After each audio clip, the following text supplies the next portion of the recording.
العالمين والصلاة والسلام على رسوله الأمين محمد وعلى آله وصحبه أجمعين۔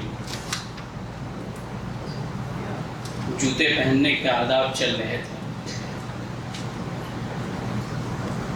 ایک یہودی نے اسلامی تعلیمات کا ذکر کیا سلمان الفارسی رضی اللہ عنہ کے سامنے استہزائیہ انداز میں، اور کہا کہ علمکم نبیکم کل شیء حتی الخراء، کہ تمہارے نبی تو تم لوگوں کو ہر چیز سکھاتے ہیں، حتیٰ کہ قضائے حاجت یعنی پیشاب پخانے کرنے کا طریقہ سکھاتے ہیں۔ یہ استہزائیہ انداز میں کہا تو سلمان فارسی رضی اللہ عنہ نے کہا بالکل سکھاتے ہیں، اور ہم قبلہ رخ نہیں ہو سکتے نہ اس کے پیچھے پیٹ کر سکتے ہیں۔ تو نبی صلی اللہ علیہ وسلم نے ہنسنے کا بھی طریقہ سکھایا ہے کہ ہنسنے میں جو آواز نکلتی ہے، قہقہہ جو لگاتے ہیں، وہ نہیں ہونا چاہیے۔ اس لیے جریر ابن عبداللہ البجلی رضی اللہ عنہ کہتے ہیں کہ میں نے جب سے اسلام قبول کیا اور نبی کریم صلی اللہ علیہ وسلم کو جب دیکھا، ہمیشہ ان کو مسکراتا ہوا پایا۔ تو مسکراہٹ ہے، ہنسنا ہے، لیکن جس کو قہقہہ کہتے ہیں، نبی صلی اللہ علیہ وسلم سے قہقہہ کبھی نہیں سنا گیا۔ آپ دیکھیں گے کہ راہی کا حتی بدت نواجدہ، یہاں کے ناک ظاہر ہنسے، لیکن اسی میں بہت زور کا قہقہہ ہو تو یہ ممنوع، اس کو درست نہیں قرار دیا علماء کرام۔ اسی طریقے سے دیکھنے کا طریقہ، آپ راستے میں چل رہے ہیں، گھر کے اندر ہے، نگاہوں کی حفاظت کا چلنے کا طریقہ نبی صلی اللہ علیہ وسلم نے کہا چلو تو کس طریقے سے چلو، لوگوں کے حقوق ادا کرو۔ تو ہمارے نبی ہی ایسے ہیں جنہوں نے ہر چیز کا طریقہ سکھایا ہے، باقی کسی اور مذہب میں آپ دیکھیں گے تو بہت کم ایسے طریقے ملیں گے۔ تو علی رضی اللہ عنہ کی روایت ہے، نبی صلی اللہ علیہ وسلم نے فرمایا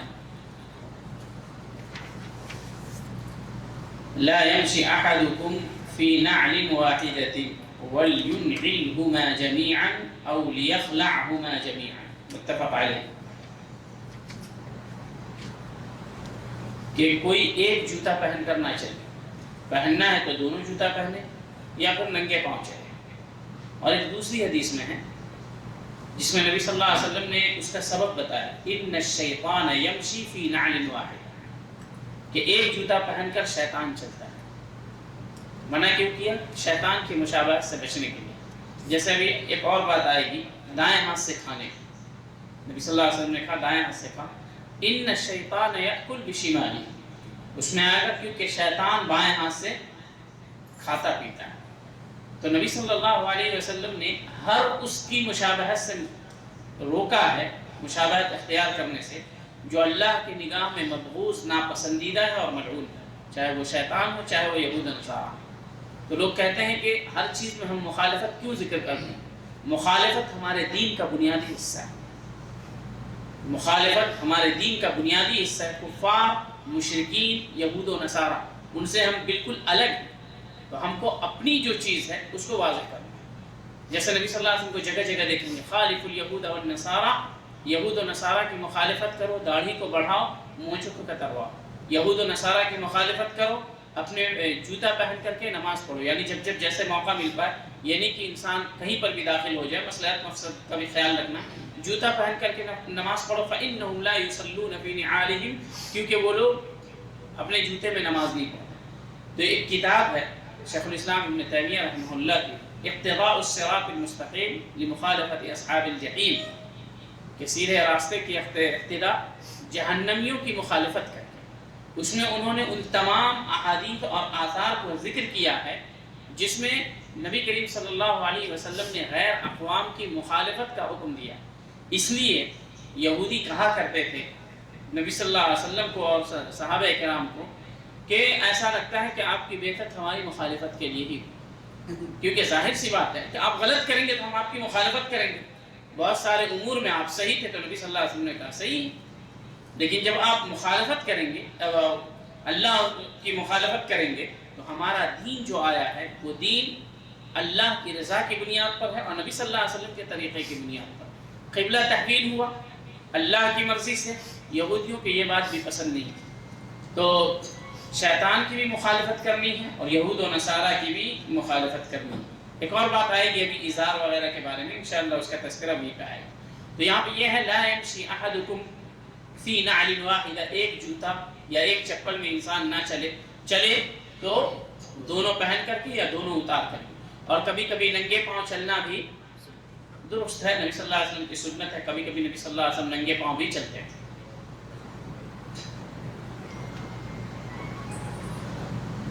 بسا اوقات ایسا ہو سکتا ہے کسی ضرورت کی وجہ سے اتارنا پڑ جائے، راستے میں چل رہے چپل ہے، چپل کا جو فیتا ہوتا ہے وہ ٹوٹ گیا یا وہ نکل گیا، کبھی کبھار جوتا کھل گیا، تو آپ اس کو درست کرنے کے لیے ایک پاؤں میں جوتا پہن کر کے اس کو درست کر سکتے ہیں۔ ایک مرتبہ ایسا ہوا کہ نبی کریم صلی اللہ علیہ وسلم کے جوتا کا فیتا ٹوٹ گیا۔ نبی صلی اللہ علیہ وسلم کے بارے میں ہے، عائشہ رضی اللہ عنہ کہتی ہیں رب من قطع شسعا عن النبی صلی اللہ علیہ وسلم، ترمذی کی روایت ہے کہ بسا اوقات جوتا کا فیتا ٹوٹ جاتا تو نبی صلی اللہ علیہ وسلم اس جوتے کو اٹھاتے اور ایک جوتا پہنے رہتے اور اس کو درست کر کے پھر پہن لیا کرتے، لیکن ایسے عام طور پہ نہیں چلنا چاہیے بلا ضرورت یا بغیر۔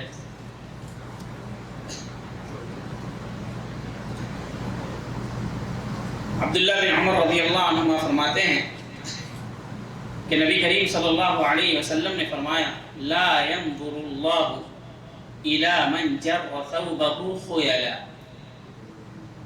کہ اللہ رب العالمین ایسے شخص کی طرف دیکھے گا تک نہیں جو تکبر کی وجہ سے اپنے کپڑے کو گھسیٹتا ہے زمین پر، تکبر کی وجہ سے زمین پر اپنے کپڑے کو گھسیٹتا ہے۔ لا ينظر اللہ الی من جر ثوبه خیلا، تکبر کی وجہ سے اپنے کپڑے کو زمین پر گھسیٹتا ہے، نبی صلی اللہ علیہ وسلم نے فرمایا اللہ اس کی جانب دیکھے گا ہی نہیں۔ وہی ٹخنے کے نیچے اپنے کپڑے کو کرنا، ٹخنے کے نیچے اپنے کپڑے کو ڈالنا، ایسے شخص کی طرف اللہ رب العالمین دیکھے گا نہیں۔ ازار کا مطلب صرف ازار نہیں ہوگا یا صرف پینٹ یا پیجامہ یا ٹریک پینٹ نہیں ہوگا، بلکہ اس کے اندر لنگی بھی آئے گی، اس کے اندر توپ بھی آئے گا۔ یہ توپ بھی اگر ٹخنے کے نیچے ہے، ٹخنا سمجھ رہے ہیں پاؤں کے پاس جو ہڈیاں ہوتی ہیں دونوں طرف نکلی ہوئی، وہ ٹخنا اگر اس کے نیچے ہے تو نبی صلی اللہ علیہ وسلم نے کہا جو تکبر کی وجہ سے کرتا ہے اللہ اس کی جانب دیکھے گا ہی نہیں، اور جب اللہ نہیں دیکھے گا تو پھر کس کی رحمت ہوگی قیامت کے دن۔ اب اس حدیث میں ہے کہ اللہ رب العالمین اس کی جانب دیکھے گا ہی نہیں جو تکبر کی وجہ سے کرتا ہے۔ اگر کوئی انسان کہے کہ میں تکبر کی وجہ سے نہیں کرتا ہوں، کیونکہ حدیث میں واضح لفظ ہے لا ينظر اللہ الی من جر ثوبہ خیلا، کوئی کہے کہ میں تکبر کی وجہ سے نہیں کرتا ہوں تو اس کا آپ کیا جواب دیں گے؟ جی بولیے۔ ما اسفل من الکعبین من الازار فہو من النار، یہی حدیث کہ جو کپڑا ٹخنے کے نیچے ہو وہ جہنم میں، لیکن یہ وعید نہیں ہوگی، وہاں پہ عذاب ہوگا۔ اور کہتے ہیں کہ دونوں حدیث کو جوڑا جائے گا۔ جو لوگ کہتے ہیں کہ ہم تکبر کی وجہ سے نہیں کر رہے ہیں، کہتے ہیں کہ وہ عذاب جو اصل میں تکبر کی وجہ سے، اور اس کی دلیل دیتے ہیں کہ جب وہ حدیث نبی صلی اللہ علیہ وسلم نے بیان کی تو اسی حدیث میں ہے کہ حضرت ابوبکر رضی اللہ عنہ نے کہا کہ اللہ کے رسول میرا کپڑا تو نیچے چلا جاتا ہے، تو حضرت ابوبکر رضی اللہ عنہ کو نبی صلی اللہ علیہ وسلم نے کہا آپ ان میں سے نہیں، تو آپ ان کو کیسے جواب دیں گے؟ کوئی اگر کہے میں تکبر کی وجہ سے نہیں کر رہا ہوں تو آپ کہیں کہ یہ آپ کا کہنا ہی تکبر ہے۔ یہ ابن حجر رحمہ اللہ نے کہا یہی تکبر ہے۔ جب نبی صلی اللہ علیہ وسلم نے منع کیا ہے، آپ کا یہ کہنا ہی تکبر ہے کہ میں تکبر کی وجہ سے نہیں کر رہا ہوں۔ اور اس کے اوپر ایک واضح حدیث ہے حضرت عبداللہ بن عمر رضی اللہ عنہ کی، ایاک و اسبال الازار، کپڑے کو ٹخنے کے نیچے لٹکانے سے بچو، وجہ فإن الاسبال من المخیلہ، لٹکانا ہی تکبر، گرچہ آپ کا دل بہت صاف ہے لیکن اس سے سنت صاف نہیں ہو رہی ہے۔ اب دیکھیں فیشن ابھی چلا ہے ٹخنے کے اوپر پہننے کا، یہ فیشن، آپ دوسروں کو تو چھوڑ دیں، اہل حدیث بھی اس فیشن کو اختیار کرتے ہیں، بالخصوص جو نوجوان، تو آپ دوسرے کی مشابہت کر رہے ہیں، مشابہت اختیار کر رہے ہیں، نبی کی محبت میں آپ اوپر نہیں کیے، کیونکہ نبی کی محبت میں جس وقت اوپر کرنا تھا اس وقت نیچے کرنا فیشن تھا، اور آپ اس لیے نیچے کر کے رکھتے تھے کہ کہیں لوگ یہ نہ کہیں کہ یہ بہت دقیانوسی سوچ کا ہے، بہت بیکورڈ لوگ جو ہوتے ہیں وہ، اور جو ان کی تھنکنگ ہوتی ہے اس حساب کا۔ تو ایاک والاسبال، نبی صلی اللہ علیہ وسلم نے کہا کپڑے کو لٹکانے سے بچو، کیونکہ لٹکانا ہی تکبر۔ تو نبی صلی اللہ علیہ وسلم نے لٹکانے کو تکبر قرار دیا ہے، چاہے آپ تکبر کریں یا نہ کریں، لیکن تکبر کا لفظ یہاں پر آیا وہ علت نہیں ہے، وہ اس لیے ذکر کیا گیا ہے، جیسا کہ علماء نے کہا ایک قاعدہ ہے، خرج مخرج الغالب، خرج مخرج الغالب، کہ عام طور پر ایسا ہوتا ہے کہ لوگ تکبر کی وجہ سے لٹکاتے ہیں، اس معاشرے میں ایسا ہی تھا کہ جو لٹکاتے تھے ان کے اندر کبر و تکبر ہوتا تھا، نخوت ہوتی تھی، تو اس کو کہتے ہیں خرج مخرج الغالب، کہ عام طور پر لوگ لٹکاتے ہیں ان کے اندر تکبر ہوتا ہے، لیکن اگر بغیر کوئی تکبر کے بھی لٹکائے تو نبی صلی اللہ علیہ وسلم نے اس سے منع کیا۔ کہاں تک پہنے؟ یا تو آدھی پنڈلی تک یا ٹخنے سے اوپر تک۔ اور یقین جانے کہ آپ کے اس عمل میں، کپڑا پہننے میں، ٹخنا سے اوپر رکھنے میں، اگر نبی کی محبت اور نبی صلی اللہ علیہ وسلم کی سنت پر عمل کرنا مقصد ہے تبھی آپ کو ثواب ملے گا، لیکن اگر ٹخنا سے اوپر کپڑا کر رہے ہیں اور مقصود ہے آج کل یہی فیشن چلا ہے، تو من تشبہ بقوم فہو منہم میں داخل ہوں، کہ جو کسی قوم کی مشابہت اختیار کرے وہ انہی میں سے۔ اور شیخ الاسلام ابن تیمیہ رحمہ اللہ کا بہت ہی سخت کلام ہے اس سلسلے میں، وہ کہتے ہیں کہ بسا اوقات انسان کسی قوم کی مشابہت اختیار کرتا ہے اور اس مشابہت کو اس قدر دل سے پسند کرتا ہے کہ بسا اوقات وہ اسلام کی دہلیز سے باہر چلا جاتا ہے۔ تو ایک تو یہ ہے کہ کسی قوم کی مشابہت اختیار کرنا حرام ہے، بسا اوقات کفر اور انسان کافر کے دائرے میں چلا جاتا ہے، تو اس لیے انسان کو بچنا چاہیے غیر قوموں کی مشابہت اختیار کرنے میں، غیر قوموں کی مشابہت اختیار کرنے میں۔ داڑھی بڑھا رہے ہیں، رکھ رہے ہیں، غیروں کی طرز پہ نہیں رکھیں، ان کے جیسی داڑھیاں نہیں رکھیں، اپنے چہرے کو داڑھیوں سے اس لیے مزین کریں کیونکہ تمام نبیوں کے سردار محمد الرسول اللہ صلی اللہ علیہ وسلم کے چہرے پر داڑھی تھی، اور انہوں نے مسلمانوں کو تلقین کی کہ تم داڑھی رکھو، حکم دیا، اس لیے نہیں کہ دوسرے رکھ رہے ہیں، آج کل یہ فیشن چلا ہوا ہے، یہ ٹرینڈ چلا ہوا ہے تو آپ ان کے جیسے ہیں، نبی کے جیسے نہیں۔ ہر وہ کام جس سے آپ مرد لگیں، نبی صلی اللہ علیہ وسلم نے آپ کو مردانگی اختیار کرنے کے لیے کہا، اور ہر وہ کام جو آپ کے مرد ہونے پر سوالیہ نشان قائم کرے، نبی صلی اللہ علیہ وسلم نے اس سے روکا ہے۔ داڑھی رکھنا ہی مردانگی کی علامت ہے، اور ٹخنے سے اوپر کپڑا لٹکانا یہ مردانگی کی علامت ہے، کپڑا کرنا ٹخنے سے اوپر، کیونکہ نبی صلی اللہ علیہ وسلم نے خواتین کو حکم دیا کہ وہ ٹخنے سے نیچے ایک بالشت مزید کپڑا لٹکائیں۔ تو انسان کو ایک تو مرد بننا چاہیے، اس کے اندر غیرت ہونی چاہیے، دوسرا ہر چیز کے اندر نبی صلی اللہ علیہ وسلم کی سنت کو اختیار کرنا چاہیے، اس میں دنیا اور آخرت دونوں کی بھلائی ہے۔ دوسرے کو دیکھ کر کے اختیار کریں گے تو دنیا بھی برباد ہوگی اور آخرت بھی برباد ہوگی۔ معلوم یہ ہوا کہ ٹخنے سے نیچے کپڑا لٹکانا تکبر ہے، چاہے آپ تکبر کریں کہ نہ کریں، اور یہ حرام ہے، جائز نہیں ہے۔ جو انسان تکبر کرتا ہے اس کے دل میں ہوتا ہے، اس کی جانب اللہ رب العالمین نہیں دیکھے گا، اور جو انسان لٹکاتا ہے صرف تکبر اس کے دل میں نہیں ہوتا ہے تو اللہ رب العالمین اس کو عذاب سے دوچار کرے گا۔ تو اس لیے انسان کو چاہیے کہ نبی صلی اللہ علیہ وسلم نے جن چیزوں سے سختی سے منع کیا ہے ان چیزوں سے انسان اپنے آپ کو بچاتا رہے، اپنے بچوں کو بھی شروع سے تلقین کرے۔ بچے ہیں، ان کو اندازہ نہیں ہوتا ہے، کپڑے نیچے، ان کو کہیں کہ نبی صلی اللہ علیہ وسلم نے منع کیا، آپ ان کے دل کے اندر نبی کی مخالفت کے تعلق سے، نبی صلی اللہ علیہ وسلم کی مخالفت کے تعلق سے ایک قسم کا خوف بھریں۔ اللہ رب العالمین کی مخالفت کسی صورت میں نہیں ہونی چاہیے۔ جس طریقے سے ٹیچر کا ڈر اور خوف اس کے دل میں بٹھاتے ہیں نا کہ ٹیچر ماریں گے، تم کو پنشمنٹ دیں گے، بہت ساری بات کرتے ہیں، اسی طریقے سے اللہ اس کے رسول کے تعلق سے اور ان کی محبت کا بھی تذکرہ کریں، چھوٹی چھوٹی اگر تم کر لو گے تو اللہ رب العالمین انعامات سے نوازے گا، اللہ تم سے محبت کرے گا، رسول صلی اللہ علیہ وسلم سے محبت، رسول صلی اللہ علیہ وسلم تمہارے لیے سفارش کریں گے۔ یہ جتنی چیزیں ہیں اپنے بچوں کو اس کے اوپر تربیت دیں۔ تو اس لیے نبی صلی اللہ علیہ وسلم نے فرمایا کہ ایاک و اسبال الازار فإن اسبال الازار من المخیلہ، کہ کپڑے کو لٹکانے سے بچو، کیونکہ کپڑا لٹکانا ہی تکبر ہے، ٹخنے سے نیچے لٹکانا۔ یہاں پر دائیں ہاتھ سے کھانے کی بات ہے۔ نبی صلی اللہ علیہ وسلم نے فرمایا، عبداللہ بن عمر رضی اللہ عنہما کی روایت ہے، اذا اکل احدکم فلیأکل بیمینہ، جب کوئی کھائے تو دائیں ہاتھ سے کھائے، وَإِذَا شَرِبَ فَلْيَشْرَبْ بِيَمِينِهِ، پیے تو دائیں ہاتھ سے پیے۔ فَإِنَّ الشَّيْطَانَ يَأْكُلُ وَيَشْرَبُ بِشِمَالِهِ، شیطان بائیں ہاتھ سے کھاتا اور پیتا ہے، شیطان بائیں ہاتھ سے کھاتا اور پیتا ہے۔ کھانے کے وقت میں عموماً دایاں ہاتھ گندا ہوتا ہے تو لوگ بائیں ہاتھ کا استعمال پانی کے لیے کرتے ہیں، تو نہیں کرنا چاہیے۔ علماء نے کہا کہ وہ باہر سے پکڑ لے اور اس کو پیے، اور خاص کر کے آج کل کے زمانے میں وہ ڈسپوزل گلاس وغیرہ ہو گیا تو اس میں کوئی مسئلہ ہی نہیں ہے، سب کے لیے الگ الگ ہوتا ہے۔ اس کے باوجود آپ کوشش کریں کہ آپ دائیں ہاتھ سے ہی پئیں، گلاس گندا ہو جائے لیکن نبی صلی اللہ علیہ وسلم کی سنت گندی نہیں ہونی چاہیے، سنت کی مخالفت نہیں ہونی چاہیے۔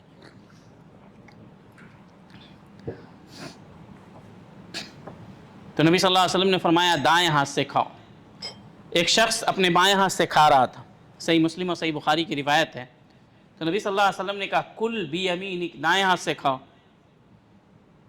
تو اس نے تکبرانہ انداز میں کہا لا استطیع، تکبرانہ انداز میں کہا، وہ کر سکتا تھا، کھا سکتا تھا، لیکن کہا میں نہیں کھا سکتا۔ تو نبی صلی اللہ علیہ وسلم نے اسے بد دعا دے دیا، کہا لا استطعت، تم کبھی نہیں کھا سکتے۔ تو وہ اپنا بایاں ہاتھ منہ تک بھی نہیں اٹھا سکا، دایاں ہاتھ۔ تو نبی صلی اللہ علیہ وسلم کی سنت کی مخالفت سے بہت بچنا چاہیے، اس لیے اللہ نے قرآن مجید میں کہا فَلْيَحْذَرِ الَّذِينَ يُخَالِفُونَ عَنْ أَمْرِهِ أَن تُصِيبَهُمْ فِتْنَةٌ أَوْ يُصِيبَهُمْ عَذَابٌ أَلِيمٌ، کہ نبی صلی اللہ علیہ وسلم کی مخالفت سے بچو، کہیں ایسا نہ ہو کہ دنیا میں کسی فتنے میں مبتلا ہو جاؤ اور آخرت میں تو دردناک عذاب ہے۔ کیونکہ نبی کی مخالفت دراصل اللہ کی مخالفت ہے، جیسے نبی کی اطاعت دراصل اللہ رب العالمین کی اطاعت ہے۔ اللہ نے قرآن میں کہا مَن يُطِعِ الرَّسُولَ فَقَدْ اطاع اللہ، تو ویسے نبی کی مخالفت اللہ کی مخالفت ہے، کیونکہ نبی ہمیں اپنی بات نہیں بتائے، وَمَا يَنطِقُ عَنِ الْهَوَىٰ إِنْ هُوَ إِلَّا وَحْيٌ يُوحَىٰ، جو اللہ نے وحی کی وہی ہم تک پہنچائے۔ تو نبی کی مخالفت اللہ رب العالمین کی مخالفت ہے۔ لوگ عموماً پوچھتے ہیں کیا مولانا سنت کے اندر اتنی زیادہ تشدید کرتے ہیں؟ سنت ہی ہے، چھوڑ دینے سے اس کی تعریف یہی کی گئی ہے کہ چھوڑنے پر کوئی گناہ نہیں ہے، اس کی تعریف یہی کی گئی ہے۔ تو اگر آپ کو یا ہمیں لگتا ہے کہ سنت کے چھوڑنے پر یہاں پر کوئی حرج نہیں ہے، تو نبی صلی اللہ علیہ وسلم بھی ہمیں قیامت کے دن چھوڑ دیں گے، سفارش نہیں کریں گے، اس میں کیا حرج ہے؟ کیونکہ جب تک ہم نبی کی قربت سنت کے ذریعے سے اختیار نہیں کریں گے، نبی قیامت کے دن ہم کو کیسے پہچانیں گے؟ نبی صلی اللہ علیہ وسلم نے کہا نا میں اپنی امت کو قیامت کے دن پہچان لوں گا، کہا ہے حدیث میں۔ تو جب ہم ان کی سنت پر عمل نہیں کریں گے تو کس طریقے سے نبی صلی اللہ علیہ وسلم ہمیں پہچانیں گے؟ تو اس لیے نبی صلی اللہ علیہ وسلم کی شفاعت کو پانے کے لیے لوگوں نے کتنی محنتیں کی، خواتین تک نے محنت کی ہے نبی صلی اللہ علیہ وسلم کے زمانے میں، تو ہم ان کی شفاعت کو، ان کے دیدار کو پانے کے لیے ان کی سنت کو اپنی زندگی میں نافذ کیوں نہیں کر سکتے؟ دنیا کے معاملات سیکھنے کے لیے ہم کتنے پیسے خرچ کرتے ہیں؟ اگر کسی کرسچن مشنری میں پڑھ رہے ہیں تو وہاں کی چیزوں کو سیکھنے کے لیے جو آپ کی شریعت میں جائز نہیں، آپ کو اس کے لیے پیسے دینے پڑتے ہیں، تب جا کر کے وہ لوگوں کی نگاہ میں یا دنیا کی نگاہ میں اچھی تعلیم ہوتی ہے، جس میں شرک کی بھی تعلیم ہوتی ہے، شروعات ہوتی ہے، اور جو تاریخ پڑھائی جاتی ہے وہ تاریخ بالکل قرآن کے خلاف ہوتی ہے۔ پھر بھی آپ پیسے دیتے ہیں، بخوشی دیتے ہیں، اور اس امید میں دیتے ہیں کہ بچہ ترقی کرے گا۔ یہاں تو فری میں آپ کو سنت سیکھنے کے لیے مل رہا ہے، دنیا میں ترقی ہو نہ ہو، آخرت میں ترقی یہ ہوگی کہ آپ انبیاء کرام کے ساتھ ہوں گے۔ تو آپ دنیا اور آخرت کا مقارنہ کر لیں اور اپنی کامیابی کا مقارنہ کر لیں۔ کامیاب وہ نہیں ہے کہ جو دنیا میں آگے بڑھ گیا، کامیاب وہ ہے کہ جسے اللہ رب العالمین نے جنت میں داخل کر دیا۔ اللہ رب العالمین نے قرآن مجید میں فرمایا فَمَنْ زُحْزِحَ عَنِ النَّارِ وَأُدْخِلَ الْجَنَّةَ فَقَدْ فَازَ، جو جہنم سے دور کر دیا گیا، جنت میں داخل کر دیا گیا، وہی کامیاب۔ اس کے علاوہ اور کوئی کامیاب نہیں، کوئی بھی کامیاب نہیں۔ نبی صلی اللہ علیہ وسلم نے اپنی بیٹی کو کہا یا فاطمہ سلینی من مالی ما شئت، مال چاہیے مانگ لو، لا اغنی عنک من اللہ شیئا، اگر تم یہ سمجھتی ہو کہ قیامت کے دن تمہارے بابا جو نبی ہیں، نبیوں کے سردار ہیں، یہ تم کو کام آئیں گے تو میں کام نہیں آؤں گا۔ حالانکہ خود ان کے بارے میں کہا سیدۃ نسائی اہل الجنہ، خواتین جو جنت میں ہوں گی ان کی سردار ہوں گی، ان کو مخاطب کر کے نبی صلی اللہ علیہ وسلم کہہ رہے ہیں میں تم کو کام نہیں آؤں گا۔ تو ہم اور آپ کس کی فکر میں، کون ہمیں کام آئے گا؟ یقیناً وہی نیک اعمال جس کا کرنے کی ترغیب اللہ نے، اس کے رسول نے دی۔ تو کل کے بارے میں سوچیں، آج کے بارے میں اللہ نے ہمارے بارے میں سوچ رکھا ہے کہ ہمیں اور آپ کو کتنی روزی ملے گی، ہمیں کتنا دن جینا ہے، کتنے بچے ہوں گے، ان تمام کے بارے میں اللہ نے سب کچھ لکھ دیا ہے۔ آپ بس اسباب اختیار کر کے کوشش کریں، اور یہ اسباب جنت کے حصول کے لیے دنیا میں لگائیں، ورنہ پھر کل آخرت ہوگا۔ وہی عالم جو آج آپ کو نصیحت کر رہا ہے، کل آپ اس کو دیکھیں گے جہنم میں ہے، تو آپ اس سے پوچھیں گے کیوں؟ ابو داؤد کی روایت ہے، آپ ہی تو ہمیں اچھی اچھی باتیں سکھاتے تھے، برائیوں سے روکتے تھے، ہم آپ کی بات سن کر کے برائی سے رکیں، آپ کیوں ہیں؟ الست تأمرنا بالمعروف وتنہانا عن المنکر، کیا آپ ہم کو امر بالمعروف و نہی عن المنکر کا حکم نہیں دیتے تھے؟ وہ کہے گا ہاں۔ تو پھر آپ کیوں ہیں؟ آپ کی آنتیں باہر نکلی ہوئی ہیں، آپ کی آنتیں باہر نکلی ہوئی ہیں، اور یہ چہرہ یہاں تک پھیلا ہوا ہے، اور آپ چاروں طرف ناچ رہے ہیں، کیوں؟ تو وہ کہے گا کنت آمرکم بالمعروف وانہاکم عن المنکر ولا آتیہما، میں تم لوگوں کو تو امر بالمعروف اور نہیں عن المنکر کا فریضہ تمہارے سامنے انجام دیتا تھا، لیکن میں خود اس کو نہیں کرتا تھا۔ تو اللہ یہ نہیں دیکھتا علم کس کے پاس ہے، کون کتنا بڑا عالم، اللہ یہ دیکھتا ہے کہ کون کتنی محبت سے اللہ اس کے رسول کے طریقے کو اپناتا ہے اور عمل کرتا ہے۔ تو اللہ رب العالمین تو اس دن کسی کو نہیں چھوڑے گا۔ ابراہیم علیہ السلام کے بارے میں مسند احمد کی روایت ہے کہ جب اللہ رب العالمین غصہ ہوگا قیامت کے دن، اور نبی صلی اللہ علیہ وسلم نے کہا ویسا غصہ کبھی نہیں ہوگا اللہ رب العالمین، اور جہنم اس دن غرائے گی، آواز نکالے گی، یہ سن کر کے ابراہیم علیہ السلام اللہ کے عرش کے پاس ہوں گے، اپنے دونوں گھٹنوں کے بل پہ بیٹھ کر کے ابراہیم علیہ السلام کہیں گے کہ اے اللہ تو صرف مجھے بچا لے، باقی کسی کا کیا ہو اس سے مجھے کوئی بھی مطلب نہیں۔ ابراہیم جو نبی اللہ رب العالمین کے جگری دوست ہیں، اللہ نے دو ہی کو خلیل بنایا، ایک ابراہیم علیہ السلام کو، ایک نبی صلی اللہ علیہ وسلم کو۔ قیامت کے دن ان کی یہ حالت ہوگی، تو آپ سوچنے کہ ہم لوگ کہاں پر ہوں گے؟ تو اس لیے انسان آخرت کی فکر سب سے زیادہ کرے، اور جس قدر انسان کے اندر آخرت کی فکر ہوگی اسی قدر دنیا سے بے رغبتی ہوگی۔ دنیا تو کافروں کو بھی اللہ دیتا ہے، ہم کو بھی دے رہا ہے، ہم میں ان میں کیا فرق ہے؟ فرق یہ ہے کہ آخرت اللہ رب العالمین صرف اور صرف ان لوگوں کو دے گا جس سے وہ محبت کرتا ہے، جو ان سے محبت کرتے ہیں، اور محبت کے جو تقاضے ہیں یعنی نیک اعمال کو بجا لانا، وہ دنیا میں بجا لاتے ہیں۔ تو یہ جو سنتیں ہیں، یہی سنتیں جڑ جڑ کر کے اللہ کی رضامندی کے حصول کا ذریعہ بنتی ہیں، یہی سنتیں جمع ہو کر کے کل قیامت کے دن بہت سارا گناہ ہوگا، جہنم میں جانے کا فیصلہ ہو چکا ہوگا۔ جس نبی کی محبت میں ہم ان سنتوں کی تطبیق اپنی زندگی میں کریں گے اور ان سنتوں پر عمل کریں گے، وہی نبی ہمارے لیے سفارش کریں گے۔ ہے نا 8 قسمیں ہیں سفارش کی، جس میں سے ایک یہ ہے کہ جہنم میں جانے کا فیصلہ ہو چکا ہوگا، نبی صلی اللہ علیہ وسلم کہیں گے کہ ان لوگوں کے حق میں اللہ میری سفارش قبول کر لے۔ فیصلہ ہونے کے بعد پھر ان کو جہنم کے بجائے جنت میں داخل کر دیا جائے گا۔ تو قیامت کے دن اچھے اچھے لوگ اللہ رب العالمین اچھے اچھے لوگوں کو نہیں پہچانے گا، چھوڑ دے گا بے یار و مددگار، تو پھر ہم اور آپ کون؟ اور وہاں پر جب جائیں گے اللہ غصہ ہوگا تو تمام لوگ تمام نبیوں کے پاس جائیں گے، نوح علیہ السلام سے لے کر کے سب کے پاس۔ اللہ کے غصے کی وجہ سے، اللہ کے اس سے خوف کی وجہ سے کوئی بھی نبی اللہ کے سامنے سفارش کرنے نہیں جائیں گے۔ نبی صلی اللہ علیہ وسلم جائیں گے، کلام نہیں کریں گے، سب سے پہلے سجدے میں گر جائیں گے، سجدہ کرتے رہیں گے۔ اس کے بعد اللہ رب العالمین کہے گا ارفع رأسک، کہ اپنے سر کو اٹھائیے، سل تعطا، جو مانگنا ہے مانگے آپ کو دیا جائے گا، واشفع تشفع، جن کے بارے میں سفارش کرنی ہے آپ کریں، آپ کی سفارش قبول کی جائے گی۔ تو خود نبی صلی اللہ علیہ وسلم کو دیکھیں کہ قیامت کے دن کا جو منظر ہے ایسا ہوگا کہ نبی صلی اللہ علیہ وسلم نے اس قدر ڈرایا، خود اللہ رب العالمین نے قرآن مجید میں کہا ہے کہ یوم قیامت کے دن، سورہ زلزلہ کی آیت ہے ان زلزلۃ الساعۃ شیء عظیم، کہ قیامت کے دن ایک حمل والی کا حمل اس خوف سے گر جائے گا۔ تو یہ جو اتنی خطرناکی ہے اور اس قدر منظر بہت پریشان کن ہوگا، اس سے وہی لوگ بچیں گے جو اللہ کی خاطر محبت کریں گے، صدقہ چھپ کر کے کریں گے۔ اللہ رب العالمین انہیں اپنے عرش کے سائے میں جگہ دے گا، اور اس کے اندر یہ نہیں بتایا کہ فلاں کو جگہ ملے گی فلاں کو نہیں ملے گی۔ جو اس کے لیے کوشش کرے گا اس کو ملتا جائے گا، نبی صلی اللہ علیہ وسلم کے حوض سے بھی جو جہاں پر صحابہ کرام ہوں گے وہاں سے اللہ رب العالمین نبی صلی اللہ علیہ وسلم پلائیں گے، اور اس کے پینے کے بعد لوگوں کو اس دن پیاس نہیں لگے گی۔ تو یہ سب جو چیزیں ہیں سنت کی ادائیگی پر ہی ہمیں اور آپ کو حاصل ہوگی۔ تو نبی صلی اللہ علیہ وسلم نے فرمایا کہ دائیں ہاتھ سے کھایا اور پیا کرو، کیونکہ شیطان بائیں ہاتھ سے کھاتا اور پیتا ہے۔ آج کل یہ بھی ہو گیا، آپ دیکھیں گے ایک فیشن ٹرینڈ یورپ والے جو کر رہے ہیں وہی ہم کریں گے۔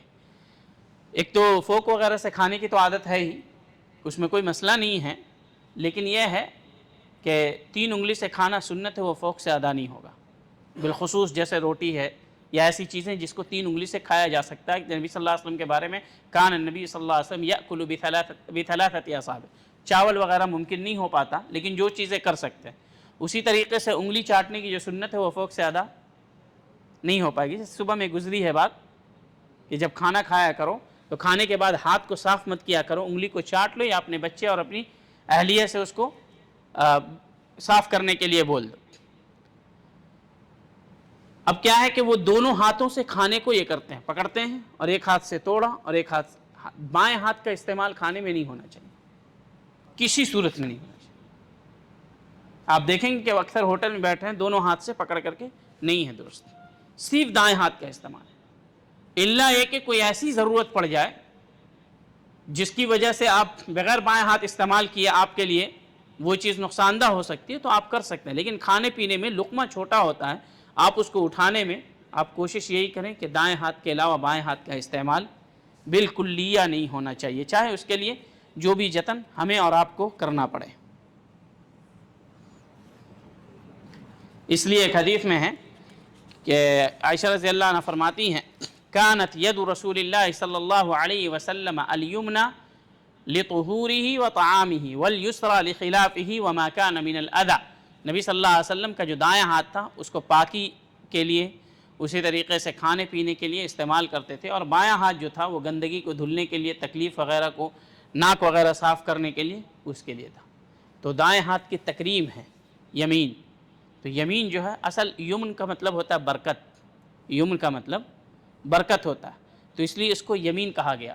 قرآن مجید میں بھی ہے اصحاب الیمین یعنی جنت والے، اصحاب الشمال یعنی جہنمی، تو دائیں جو ہیں وہ جنتی ہے، قرآن میں سورۃ الواقعہ میں جگہ جگہ آیا اصحاب الیمین کا، تو اصحاب الیمین جنتی کے بارے میں ہے، اصحاب الشمال جہنمی کو کہتے ہیں۔ تو دائیں کا استعمال چاہے پاؤں جوتا پہننے میں ہو یا پھر کھانے پینے میں ہو، ہر چیز میں دائیں کا استعمال، کیونکہ ہمارے نبی صلی اللہ علیہ وسلم کو پسند تھا، جیسا عائشہ رضی اللہ عنہ کی روایت ہے کان النبی صلی اللہ علیہ وسلم یعجبہ التیمن فی کل شیء فی ترجلہ وتنعمہ، بال کرنے میں، کھانے پینے میں، بال کو سنوارنے میں نبی صلی اللہ علیہ وسلم دائیں کو پسند کرتے تھے۔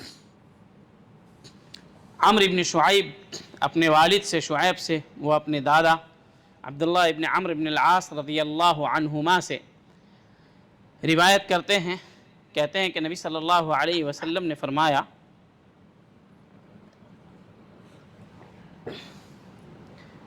کل واشرب والبس وتصدق، کھاؤ اور پیو۔ نبی صلی اللہ علیہ وسلم تمام مسلمانوں کو مخاطب کر کے کہا کھاؤ پیو، پہنو، صدقہ کرو، فضول خرچی نہ کریں، فضول خرچی نہ کریں اور نہ ہی تکبر کریں۔ باقی اللہ نے جو دیا ہے، اللہ رب العالمین چاہتا ہے کہ اس نعمت کا اثر جو بھی آپ کو اللہ نے دیا ہے اس کا اظہار بندے کریں، لیکن اس میں نہ تکبر ہو نہ فضول خرچی ہو۔ تکبر سے بھی بچیں، فضول خرچی سے بھی بچیں، باقی جس قدر نعمت ہے اس کا اللہ رب العالمین نے استعمال کرنے کے لیے کہا ہے، اور جس قدر آپ نعمت پر اللہ کا شکریہ ادا کریں گے اللہ رب العالمین اس قدر آپ کو خوب عطا کرے گا۔ کچھ لوگ ایسے بھی ہوتے ہیں کہ ہوتی ہے نعمت لیکن وہی پھٹا پرانا کپڑا پہنتے، اس کو تواضع نہیں کہتے ہیں۔ میلا کچیلا یا پھٹا پرانا کپڑا پہننا یہ تواضع نہیں ہے، تواضع دراصل دل کا تواضع ہے جو آپ کو تکبر سے دور کرے۔ تواضع کپڑے سے اور چہرے سے ظاہر نہیں ہوتا۔ نبی صلی اللہ علیہ وسلم کے پاس نہ ہونے کے باوجود ایسا ہوتا تھا کہ ایک صحابی کہتے ہیں کہ کھیت میں کام کر کے تھک کے آتا تھا، ایک مرتبہ نبی صلی اللہ علیہ وسلم سے مصافحہ کرتا، ساری تھکاوٹ دور ہو جاتی، اس قدر فریش چہرہ ہوتا اور اتنی خوشبو لگا کر کے ہوتے۔ تو کسی کو اللہ نے دولت دی ہوتی ہے لیکن اس کا استعمال وہ کرتے ہی نہیں، اور کسی کو دی ہوتی ہے تو اس کا استعمال اس قدر کرتے ہیں کہ وہ اسراف ہو جاتا ہے۔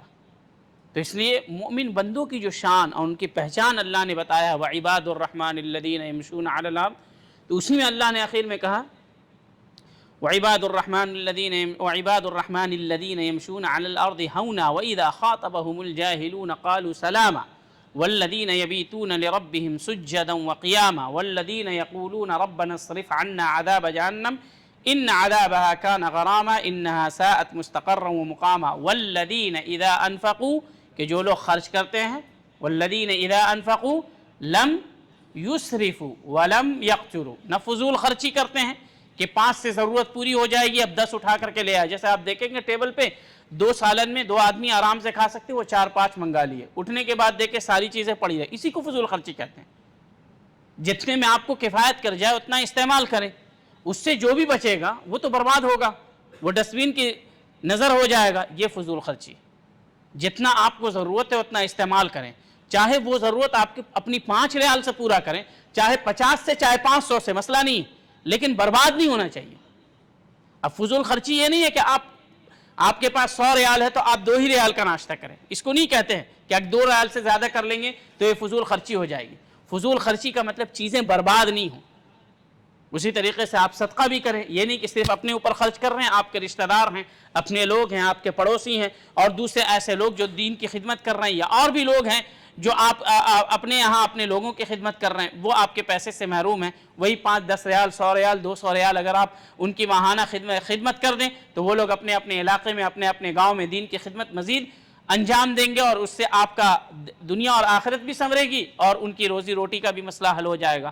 تو صدقہ و خیرات بالخصوص اپنے لوگوں پر، اپنے رشتہ داروں پر، آپ کے رشتہ دار زیادہ حقدار ہیں دوسرے کے مقابلے میں، کیونکہ ان کا 2 حق ہے، ایک رشتہ دار کا، ایک اسلام کا، تو اس لیے ان لوگوں پر زیادہ سے زیادہ خرچ کریں، اور اسی طریقے سے تکبر نہ ہو کہ اگر ہم نے 500 روپے میٹر والا یا 1000 روپے میٹر والا کپڑا پہنا ہے تو لوگوں کو یہ دکھانے کی کوشش کر رہے ہیں کہ فلاں برانڈ کا میرے پاس کپڑا ہے، تم نے 200-300 روپے کا کپڑا پہنا ہے، تو یہی اصل میں تکبر ہوتا ہے۔ اور تکبر کی جو تعریف ہے، کوئی اگر اچھا کپڑا پہنا وہ کسی کو نہیں بتا رہا ہے، لوگ دیکھ کر کے بول رہے ہیں، اس کو تکبر نہیں کہتے ہیں۔ تکبر کی جو تعریف نبی صلی اللہ علیہ وسلم نے کی ہے وہ کیا ہے؟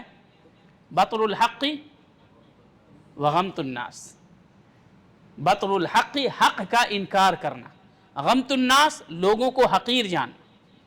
تمہارے پاس کیا ہے؟ کچھ بھی نہیں ہے، چھوٹے موٹے لوگ ہو، کہاں سے خراب قسم کا کپڑا اٹھا کر کے لائے ہو، تم نے گھڑی پہن رکھی ہے، گھڑی تمہاری برانڈیڈ نہیں ہے، کیسے لوگ ہو، کیسے، یہ تکبر، لوگوں کو حقیر جاننا اور حق کا انکار کرنا، یہ تکبر ہے۔ لیکن اگر کوئی اچھا سے اچھا استعمال کرتا ہے، دنیا کی قیمتی چیز استعمال کرتا ہے، اور اس قسم کا انداز اس کا نہیں ہے کہ اس کے انداز سے لگے کہ وہ تکبر کر رہا ہے لوگوں پر، تو اس کو تکبر نہیں کہتے، اس کو اللہ نے دیا اس لیے وہ استعمال کر رہا ہے۔ تو آپ کسی کے استعمال پہ نہیں کہہ سکتے کہ یہ فضول خرچی ہے۔ فضول خرچی میں چیزیں برباد ہوتی ہیں، وہ نہیں ہونی چاہیے، وہ چیز نہیں ہونی چاہیے اگر کوئی اچھا استعمال کرتا ہے۔ اس لیے بتا رہا ہوں کہ اگر کوئی انسان کے پاس، کسی انسان کے پاس دولت ہے تو کچھ لوگ سوچتے ہیں کہ یہ 500 روپے والا کپڑا نہیں پہنے، یہ 100 روپے والا پہنے، کیوں پہنے گا؟ یہ 5,000 کی گاڑی نہ لے، 50,000 کی گاڑی نہ لے، 5,000 کی لے، اس کی مرضی، اللہ نے اس کو دیا، وہ جیسے چاہے استعمال کرے، وہ جیسے چاہے اپنی زندگی پہ خرچ کرے، بس اسے فضول خرچی سے بچنا اور دوسروں کے جو حقوق ہے وہ اس کو ادا کرنا۔ اگر دوسرے کے حقوق ادا نہیں کر رہا، فضول خرچی کر رہا ہے، تو پھر اللہ رب العالمین اس کی پکڑ کرے گا، کیونکہ کل قیامت کے دن یہ جو مال ہم کو مل رہا ہے تو یہ نہیں سمجھے کہ یہ مال اس کے اوپر ہمارا حق ہے، اللہ نے آپ کو ذمہ دار بنایا، اللہ نے آپ کو ذمہ دار بنایا۔ کل جتنا بھی مال ہے اللہ رب العالمین اس کے بارے میں پوچھے گا کہ کہاں سے کمایا تھا اور کہاں خرچ کیا تھا۔ اگر یہ اللہ کا نہیں ہوتا تو اللہ ہم سے سوال کیوں کرتا؟ تو یہ اللہ کا، وہ ہم سے پوچھے گا من این اکتسبت وین انفقت، کمایا کہاں سے، خرچ کہاں سے کیا۔ تو یہ بہت ہی سخت ترین لمحہ ہوگا قیامت کے دن کہ جب اللہ رب العالمین 1-1 روپے کا حساب لے گا، کہاں سے آیا، کیا حلال طریقے سے آیا یا حرام طریقے سے، اور پھر اس کو خرچ کہاں کیا، حلال راستے میں یا حرام راستے میں۔ تو اس کے سوال کا جواب بھی وہاں پہ دینا ہے، جب تک دیں گے نہیں جب تک قدم وہاں سے ہلے گا نہیں۔ تو نبی صلی اللہ علیہ وسلم نے کہا کھاؤ پیو پہنو صدقہ کرو، اس میں کوئی قید نہیں لگائی نبی صلی اللہ علیہ وسلم نے۔ اس کے بعد صرف نبی صلی اللہ علیہ وسلم نے کہا فضول خرچی سے بچو اور تکبر نہیں ہونا چاہیے، تکبر نہیں ہونا چاہیے۔ یہ کتاب الادب ختم ہوا، کتاب الادب یہ ہمارا ختم ہوا۔ جو کتاب آپ نے اختیار کیا تھا وہ کتاب الجامع ہے، جس کے اندر تقریباً 100 سے زائد احادیث ہیں۔ یہ کتاب الادب ختم ہوا، باب البر والصلہ کے اندر اب ہم لوگ انشاءاللہ داخل ہوں گے۔ یہ حدیث کل کے درس میں گزر چکی ہے، ابو ہریرہ رضی اللہ عنہ کی روایت ہے، اس کی تفصیل بھی کل میں نے کی تھی۔ نبی صلی اللہ علیہ وسلم نے فرمایا من احب ان یبسط له فی رزقہ وان ینسأ له فی اثرہ، بالخصوص جو متعاونین ہیں، جو خطبہ وغیرہ دیتے ہیں کیمپوں میں جا کر کے، اس کتاب کی، یہ کتاب الجامع جو ہے، اس کتاب میں وہ تمام احادیث جو صحیح بخاری کی، صحیح مسلم کی یا متفق علیہ احادیث ہیں، انہیں یاد کرنا چاہیے، بلکہ اس کو آپ لوگ آپس میں مل کر کے اپنے طور پہ الزامی بنا لیں، کیونکہ آپ کے خطبے میں آپ جو درس لوگوں کی رہنمائی کرتے ہیں، یہ احادیث بہت کام آئیں گی، بالخصوص زہد کے معاملے میں، اخلاق کے معاملے میں۔ تو اگر آپ روز کے حساب سے نہیں، ہفتے میں صرف ایک حدیث یاد کرتے ہیں اور سال بھر میں آپ 52 حدیث یاد کر لیں گے، 52 ہفتے میں آپ 52 حدیث یاد کر لیں گے، روز کی بات نہیں کرنا، ہر ہفتے میں ایک حدیث، اور ایک دوسرے کو سنائیں، جیسا کہ صحابہ اکرام مذاکرہ کرتے تھے۔ ابو ہریرہ رضی اللہ عنہ کہتے ہیں کہ میں اپنی رات کو 3 حصے میں بانٹتا تھا، ایک حصے میں سوتا تھا اور ایک حصے میں قیام اللیل کرتا تھا اور ایک حصے میں حدیث کا مذاکرہ کرتا وہ اپنے غلام کو سناتے تھے۔ تو یہ جو کتاب الجامع کی جو احادیث ہیں بہت ہی بہترین ہیں، جو صحیح بخاری، صحیح مسلم یا متفق علیہ حدیث ہیں، آپ لوگ کوشش کریں کہ جو بھی خطبہ دیتے ہیں یا لوگوں کی رہنمائی کے لیے جاتے ہیں، ان کو یہ حدیث لفظ کے ساتھ یاد، لفظ کے ساتھ، کیونکہ جب آپ حدیث عربی میں بیان کرتے ہیں تو اس جملے کا اثر الگ ہوتا ہے، کیونکہ نبی کریم صلی اللہ علیہ وسلم کی احادیث ہیں، ان کے الفاظ ہیں، تو اس کا اثر الگ ہوتا ہے۔ تو آپ کوشش کریں کہ ان احادیث کو یاد کریں۔ ابھی تک جتنی حدیث گزری ہے، پہلی حدیث چھوڑ کر کے کوئی بھی حدیث ایک لائن سے زیادہ کی نہیں، صحابی کا نام ہے، اس کے بعد قال قال رسول اللہ صلی اللہ علیہ وسلم، یہ آدھے لائن سے زیادہ ہو جاتا ہے۔ پھر اس کے بعد جیسے ابھی پچھلی حدیث آپ دیکھیں، حدیث کا لفظ یہ کل واشرب والبس وتصدق فی غیر سرف ولا مخیلہ۔ اس کے بعد آپ اس سے پیچھے چلیں، لا یمشی احدکم فی نعل واحدہ ولینعلہما جمیعا، تو یہ ایک ایک لائن کی حدیث ہے۔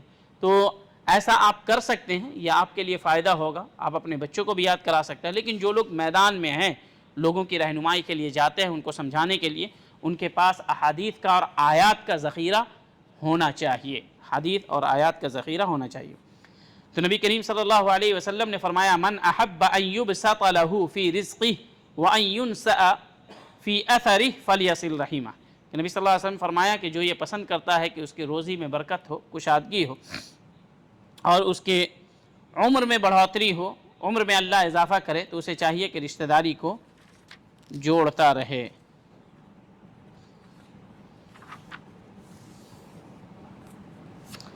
یہ دوسری حدیث ہے، یہ حدیث بھی کل گزر چکی ہے، کیونکہ یہ پورا موضوع تفصیل کے ساتھ گزر چکا ہے۔ جبیر ابن مطعم رضی اللہ عنہ کی روایت ہے، نبی صلی اللہ علیہ وسلم نے فرمایا لا يدخل الجنة قاطع رحم، رشتہ داری کو توڑنے والا جنت میں داخل نہیں ہوگا۔ ایک حدیث میں ہے کہ اللہ رب العالمین نے سب کو حق دے دیا، تو رشتہ داری کھڑی ہوئی اور اللہ کے سامنے گریہ وزاری کرنے لگی کہ اے اللہ سب کو حق مل گیا، میرا کیا حق ہے؟ تو اللہ رب العالمین نے رشتہ داری کو مخاطب کر کے کہا اما ترضین ان اصل من وصلک وان اقطع من قطعک، قالت بلا، قال فذلک لک۔ اللہ نے رشتہ داری کو کہا کیا تم کو یہ بات پسند نہیں کہ جو تمہیں جوڑے میں اسے خود سے جوڑ لوں، اور جو تمہیں توڑے میں اس کو خود سے الگ کر دوں، توڑ دوں؟ تو رشتہ داری نے کہا ہاں کیوں نہیں ہے اللہ، یہ بہت بڑی بات ہے۔ قال اللہ نے کہا فذلک لک، یہی تمہارا حق ہے۔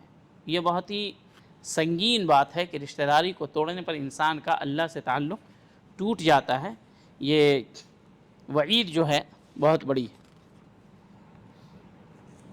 اور یہ بھی حدیث آئی تھی، نبی صلی اللہ علیہ وسلم نے فرمایا لیس الواصل بالمکافی ولکن الواصل الذی اذا قطعت رحمہ وصالها، کہ رشتہ داری کو جوڑنے والا وہ نہیں کہ کوئی اگر اس کے گھر آئے تو وہ بھی اس کے گھر جائے، وہ بدلہ کوئی دے تو وہ بھی دے، لیکن رشتہ داری کو جوڑنے والا وہ ہے کہ لوگ اس سے کٹیں تو وہ اس سے جا کر کے جوڑے۔ یہ حدیث صحیح بخاری کے اندر ہے۔ مغیرہ ابن شعبہ رضی اللہ عنہ سے روایت ہے کہ نبی کریم صلی اللہ علیہ وسلم نے فرمایا ان اللہ حرم علیکم عقوق الامہات ووعد البنات ومنع وہات وکرہ لکم قیل وقال وکثرت السؤال واضاعۃ المال۔ کہتے ہیں مغیرہ ابن شعبہ رضی اللہ عنہ کہ نبی صلی اللہ علیہ وسلم نے فرمایا کہ اللہ رب العالمین نے تمہارے اوپر چند چیزوں کو حرام قرار دیا، ماؤں کی نافرمانی کو، بچیوں کو زندہ درگور کرنے پر، رکنے پر اور دینے پر۔ رکنے پر اس کا مطلب میں بتاؤں گا ابھی انشاءاللہ۔ وَكَرِهَ لَكُمْ، اور اس بات کو بھی ناپسند کیا ہے کہ چوں چرا کرو، بات بات میں زبردستی کے اعتراضات جس کو قیل و قال کہتے ہیں، زیادہ سوال جس کا فائدہ نہیں ہے، اور مال کو ضائع کرنا۔ رکنے اور دینے کو یعنی جس آدمی کو اس کا حق دینا ہے آپ اس سے رک رہے ہیں، یعنی اس کو نہیں دے رہے ہیں، اور جس کو نہیں دینا ہے آپ اس کو دے رہے ہیں، یعنی ایک کا حق دوسرے کو دے رہے ہیں۔ تو جس کو دینا ہے آپ اس کو نہیں دے رہے ہیں، اس کو کہتے ہیں منعن، اور جس کو دینا ہے آپ اس کو نہیں، جس کو نہیں دینا آپ اس کو دے رہے ہیں، اس کو کہتے ہیں ہاتھ۔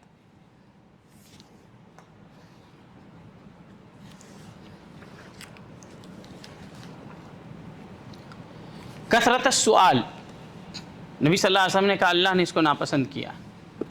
ممکن ہے آپ کو ایک دن میں 50 سوال پوچھنے کی ضرورت پڑ جائے۔ ایک حدیث ہے جو آپ کو سمجھ میں نہیں آ رہی، آپ اس کے ہر جملے پہ سوال کر رہے ہیں، تو جو سوال فائدہ مند ہو اس کا پوچھنا منع نہیں، لیکن بلا وجہ جو سوال ہو اس کا پوچھنا منع ہے۔ سوال کی مجلس آپ کو جب مفتوح مجلس رہے، جس کو اوپن سیشن آپ کہتے ہیں، تو آپ دیکھیں اس میں کس قسم کے بیکار سوالات لوگ کرتے ہیں۔ ایک مرتبہ نبی صلی اللہ علیہ وسلم نے کہا کہ جس کو جو پوچھنا ہے پوچھ سکتے ہیں۔ تو ایک صحابی نے کہا کہ اللہ کے رسول میرے والد کا نام کیا ہے؟ تو نبی صلی اللہ علیہ وسلم غصہ ہو گیا۔ حضرت عمر رضی اللہ عنہ نے اس کو بھانپ لیا اور کہا کہ اللہ کے رسول انہیں سمجھ نہیں ہے، آپ اپنے غصہ کو ٹھنڈا کر لیں اور ہم لوگوں کو معاف کر دیں۔ اسی کے بعد آیت نازل ہوئی یا ایھا الذین آمنوا لا تسألوا عن اشیاء ان تبد لکم تسؤکم، کہ کثرت سے سوال نہیں کرو، ہو سکتا ہے سوال کا جواب ایسا مل جائے جس کی وجہ سے تمہیں جواب برا لگے تو تم پھر اپنے آپ کو اپنی ملامت کرو گے۔ تو اس لیے جو صحابہ اکرام تھے مدینے میں زیادہ سوال نہیں کرتے تھے، اور حافظ ابن حجر رحمہ اللہ نے لکھا ہے کہ گویا کہ وہ سوال ہی نہیں کرتے، نبی صلی اللہ علیہ وسلم نے جو کہہ دیا خلاص، یا تو وحی نازل ہوگی، نبی صلی اللہ علیہ وسلم کہیں گے ہم سوال نہیں کریں گے۔ ان کو اگر سوال بھی کرنا ہوتا تھا تو کوئی باہر سے دیہات وغیرہ سے صحابی آتے تو وہ کہتے تھے ان کو فلاں فلاں مسئلے کے تعلق سے نبی صلی اللہ علیہ وسلم سے سوال کرو، کیونکہ آیت نازل ہو چکی تھی۔ اس لیے نہیں کہ ان کے لیے سوال کرنا حرام تھا، وہ یہ سمجھتے تھے کہیں اس میں نبی صلی اللہ علیہ وسلم کی بے ادبی نہیں ہو جائے، لیکن ہم تک حدیث آتی ہے تو ہم پھر کہہ دیتے ہیں یہ سنت ہی ہے نا۔ اب سوچیں کہ اللہ رب العالمین کو کتنا اللہ رب العالمین کو یہ چیز کتنی ناراض کرے گی۔ صحابہ اکرام جیسے شخصیت کو اللہ رب العالمین نے کہا کہ کثرت سوال سے بچو، تو پھر ہم لوگ جب ہم تک حدیث آ گئی تو اب اس کی تعویل میں ابھی کر لیں گے تو چلے گا یا بعد میں؟ سودی کاروبار تو میں کر رہا ہوں، لیکن سوچ رہا ہوں کہ فلاں فلاں کام ہو جائے تو اس کے بعد چھوڑ دوں۔ نبی کی سنت آ گئی، آپ اس کو چھوڑ دیجئے۔ ابھی جھوٹ کے تعلق سے آپ تک حدیث آ گئی، آپ اس کو ابھی چھوڑیں، ابھی سے توبہ کریں۔ یہ نہیں کہ 2-4 سال مزید جھوٹ بول کر کے پوری تجارت مکمل کر لیں گے، ہر ایک کا مال کھا لیں گے تو اس کے بعد اللہ رب العالمین سے توبہ کریں گے۔ کیا پتہ آپ 4 سال تک زندہ رہیں گے، کل تک زندہ رہیں گے کہ اللہ آپ کو توبہ کرنے کی مہلت دے۔ ہر چیز اپنے ذہن سے نہیں سوچیں، شریعت کے تابع ہو کر کے سوچیں کہ کل تک ممکن ہے ہم سوچیں گے کہ آج جتنا حرام کام کرنا ہے کر لو، کل تو عمرہ کے لیے جا رہے ہیں وہاں پر سچی توبہ کریں گے، گریہ ہوزاری کر کے رو کر کے اللہ سے توبہ کر لیں گے۔ کیا پتہ آپ راستے ہی میں ایکسیڈنٹ ہو جائے، آپ ختم ہو جائے۔ کسی کے ساتھ کچھ بھی ہو سکتا ہے، ابھی ہم ہیں کل آپ کو میری خبر نہ ہو، تو کس کو پتہ ہے کہ کس کو توبہ کی توفیق ملے گی کہ نہیں ملے گی۔ تو اتنا یقین کے ساتھ کوئی انسان کیسے کہہ سکتا ہے کہ آج کر لیتے ہیں کل اللہ معاف کر دے گا؟ ممکن ہے آپ کو توبہ کی توفیق نہیں ملے۔ بیشتر آپ نے دیکھا ہوگا شب قدر کے اندر ایک طرف آپ کے ایک آدمی ہے جو قرآن مجید کی تلاوت کر رہا ہے، دوسری طرف ہے دعا کر رہا ہے، رب کے سامنے رو رہا ہے، آپ بیچ میں بیٹھے ہیں، آپ کو کچھ کرنے کا دل نہیں کر رہا۔ کیوں؟ کیونکہ اللہ نے آپ کو توفیق نہیں دی۔ وہ رات بھی موجود ہے، رب العالمین سب کی سن رہا ہے، آپ کو توفیق نہیں دی، آپ کے ہاتھ ہی نہیں اٹھ رہے، دل نہیں کر رہا آپ کو کرنے کا، کیسے آپ کہہ سکتے ہیں کہ آپ کو توبہ کرنے کی توفیق مل جائے گی؟ وہی نبی موجود تھے، وہی قرآن موجود تھا، بہت سارے لوگوں کو توبہ کی توفیق ملی، اسلام میں داخل ہوئے۔ وہی ابو لہب، ابو جہل جانتا تھا کہ حق ہے، وہ کہتا تھا کہ میں نبی کو نہیں جھٹلاتا ہوں، نبی پر جو چیز نازل ہوئی ہے اس کو جھٹلاتا ہوں، اور مجھے حسد اس بات کی ہے کہ وہ قریش خاندان سے نبی ہو گیا، ہمارے خاندان سے کیوں نہیں ہوا؟ وہ ساری چیزوں کو جانتا تھا۔ تو اس لیے اللہ نے قرآن مجید میں کہا فَإِنَّهُمْ لَا يُكَذِّبُونَكَ، وہ آپ کو جھوٹا نہیں کہتے ہیں نبی، وَلَكِنَّ الظَّالِمِينَ بِآيَاتِ اللَّهِ يَجْحَدُونَ، یہ ظالم تو اللہ کی آیتوں کا انکار کرتے ہیں کیونکہ ان سے ان کی سرداری چلی جائے گی۔ تو کبھی اس بھرم میں نہیں رہیں کہ اللہ ہم کو توبہ کی توفیق دے دے گا، توفیق ہماری خریدی ہوئی چیز نہیں ہے، توفیق اللہ کی خاص نعمت ہے، جن بندوں سے وہ محبت کرتا ہے وہ انہی کو دیتا ہے۔ تو اگر ہم سوچیں کہ آج ہم برائی کر لیں، آج ہم یہ غلط کام کر لیں، کل اللہ رب العالمین توفیق دے دے گا، تو توفیق اللہ کے ہاتھ میں ہے، جو اللہ اپنی مرضی سے دیتا ہے، ہماری مرضی سے نہیں دیتا ہے۔ آپ ممکن ہے توبہ کے لیے مدینہ جائیں، اللہ کا دروازہ کھٹکھٹانے کے لیے، یا مکہ جائیں، یا حج کریں، پورا حج گزر جائے اور آپ کے ہاتھ بھی اٹھیں، لیکن اس میں آپ توبہ نہیں کریں۔ یہ تمام چیزیں ممکن ہیں، تو کبھی یہ نہ سوچیں۔ اس لیے بعض علماء نے لکھا ہے کہ اگر اللہ توبہ کو آپ کے دل کے دروازے تک بھیجے اور توبہ آپ کے دل کے دروازے کو کھٹکھٹائے تو فوراً اس کو اجازت دے توبہ کریں، کیونکہ وہ لوٹ گیا تو پھر آپ دل کے دروازے کو کھول بھی دیں گے تو وہ توبہ آپ تک پھر واپس پلٹ کر کے نہیں آئے گا۔ تو اللہ کی جو رحمتیں ہوتی ہیں، کبھی کبھی آپ کو اللہ کے سامنے رونے کا بہت دل کرتا ہے، تمام برائیاں اور گناہ آپ کو اس قدر پریشان کر دیتے ہیں کہ صرف اللہ کی طرف پلٹنا چاہتے ہیں، پھر کوئی چیز ایسی آ جاتی ہے سوچتے ہیں کہ چلو کل کر لیں گے، کل کی بات جو ہوتی ہے وہ سالوں گزر جاتے ہیں، لیکن وہ توبہ کی توفیق اور ویسی سچویشن جو ہوتی ہے وہ پھر پیدا نہیں ہوتی۔ تو یہ جان لیں کہ اللہ رب العالمین کی جو توفیق ہے وہ اللہ کی خاص نعمت ہے، اور خاص نعمت اللہ اپنے خاص بندوں کو دیتا ہے۔ تو جس کے اندر توبہ کی چاہت ہوتی ہے وہ فوراً کرتا ہے۔ نبی صلی اللہ علیہ وسلم کے پاس تو کوئی بھی گناہ نہیں تھا، پھر بھی وہ دن میں صبح سے لے کے شام تک 70 سے 100 مرتبہ توبہ کیا کرتے تھے۔ ہم تو صبح سے شام تک 70 نہیں 700 سے زیادہ گناہ کرتے ہیں، کیا ایک مرتبہ بھی کہتے ہیں دل سے کہ اے اللہ تو میرے گناہوں کو معاف فرما دے؟ یہ فرق ہے ایک نبی میں اور ایک ایسے امتی میں جس کے پورے دامن بلکہ جسم کا ایک ایک حصہ پورا نام اعمال گناہوں کی سیاہی سے بھرا پڑا ہے۔ تو اس بھرم میں بالکل بھی نہیں رہیں کہ ہم اہل حدیث ہیں، ہم موحد ہیں، یہ توحید تو اللہ رب العالمین کہ ہاں ہمارے لیے نجات کا ذریعہ بن جائے، کیا پتہ جس کو ہم توحید سمجھ رہے ہیں اس توحید کو دل سے ہم نے اقرار ہی نہیں کیا، کیونکہ یہ سوچنا ہی اس توحید کے منافی ہے جس توحید کو ہم اختیار کر رہے ہیں یا جس پر چلنے کا دعویٰ کر رہے ہیں۔ تو اس لیے میرے بھائیوں، اگر دل میں توبہ کرنے کی توفیق آئے، دل میں اللہ کے سامنے رونے کی توفیق آئے اور آپ رونا چاہیں تو خوب اچھے سے روئیں، کیونکہ ترمذی کی روایت ہے، نبی صلی اللہ علیہ وسلم نے فرمایا آنکھوں کا وہ ایک قطرہ آنسو کا جو آپ کی آنکھوں سے اللہ کے خوف سے گرتا ہے، صرف ایک قطرہ، وہ اللہ کو دنیا کی جتنی دولتیں ہیں سب سے زیادہ محبوب ہے۔ تو اس لیے توبہ کی جب بات آئے تو توبہ ہمیشہ پہلے کیا کریں، جب موقع ملے فوراً کریں، جب موقع ملے تب کریں، جیسا کہ میں نے نبی صلی اللہ علیہ وسلم کے حوالے سے کہا، اور حضرت عمر رضی اللہ عنہ کہتے تھے کہ اگر اللہ میرے گناہ اور میرے ثواب دونوں برابر کر دے تو مجھے لگے گا کہ میں کامیاب ہو گیا۔ یہ وہ عمر جن کی سیرت کو آپ جانتے ہیں کہ نبی نے کہا میرے بعد کوئی نبی ہوتا تو یہ عمر ہوتا، 10 مبشرہ بالجنہ کی خوشخبری دے دی، تمام لوگ ان کے اچھے ہونے کی گواہی دیتے تھے، عدل و انصاف کا ایسا پیکر دنیا نے کبھی نہیں دیکھا، وہ کہتے تھے۔ بلکہ بعض سلف نے بیان کیا ہے، لکھا ہے ان کے بارے میں، اللہ کے سامنے میں کثرت سے رونے کی وجہ سے یہاں آنکھوں پر نشان پڑ گئے تھے۔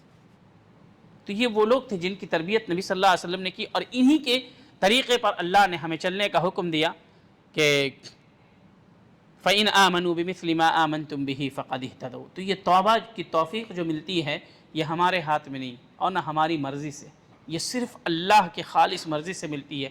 کسی کو اللہ عین مرنے سے 5 منٹ پہلے توبہ کی توفیق دیتا ہے اور پورے گناہ کو معاف کر دیتا ہے، اور کوئی پوری زندگی نیکی کرتا ہے اور عین مرنے سے پہلے کفریہ جملہ اختیار کرتا ہے اور پھر اس کے پورے نیک اعمال پہ گرہن لگ جاتا ہے، پورے نیک اعمال برباد ہو جاتے ہیں۔ وہی حدیث صحیح بخاری کی جو ہے کہ کوئی انسان ان الرجل لیعمل عمل اہل الجنہ، کہ ایک انسان نیکی کا عمل کرتا جاتا ہے حتی ما یکون بینہ وبین الجنۃ الا ذراع یا الا شبرا، کہ اس کے اور اس کے جنت کے درمیان صرف ایک بالشت ہوتا ہے، پھر تقدیر اس پہ غالب آتی ہے، برائی کرتا ہے، جہنم میں چلا جاتا ہے۔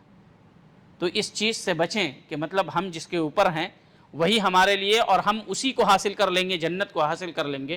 ایسی اگر بات ہوتی تو نبی صلی اللہ علیہ وسلم ہر سجدے میں کثرت سے یہ دعا کیوں کرتے، یا مقلب القلوب ثبت قلبی علی دینک۔ یہ تمام چیزیں سکھاتی ہیں کہ اللہ کا خوف دل میں ہونا چاہیے اور ہمیشہ اپنے گناہوں پر نادم اور تائب ہونا چاہیے۔ تو رب کی رحمت ہے کہ اس نے ہمیں مہلت دے رکھی ہے، کیونکہ جیسے ماں اور باپ ہم سے محبت کرتے ہیں، ہم سے پیار کرتے ہیں بہت زیادہ، وہی ایک محبت اور رحمت کے نتیجے میں جو اللہ نے اس دنیا میں تقسیم کیا ہے لوگوں کے درمیان، اللہ کے پاس 100 محبت و رحمت کے 100 حصے تھے، جس میں سے ایک حصہ اس دنیا میں اتارا، لوگوں کے درمیان تقسیم کر دیا۔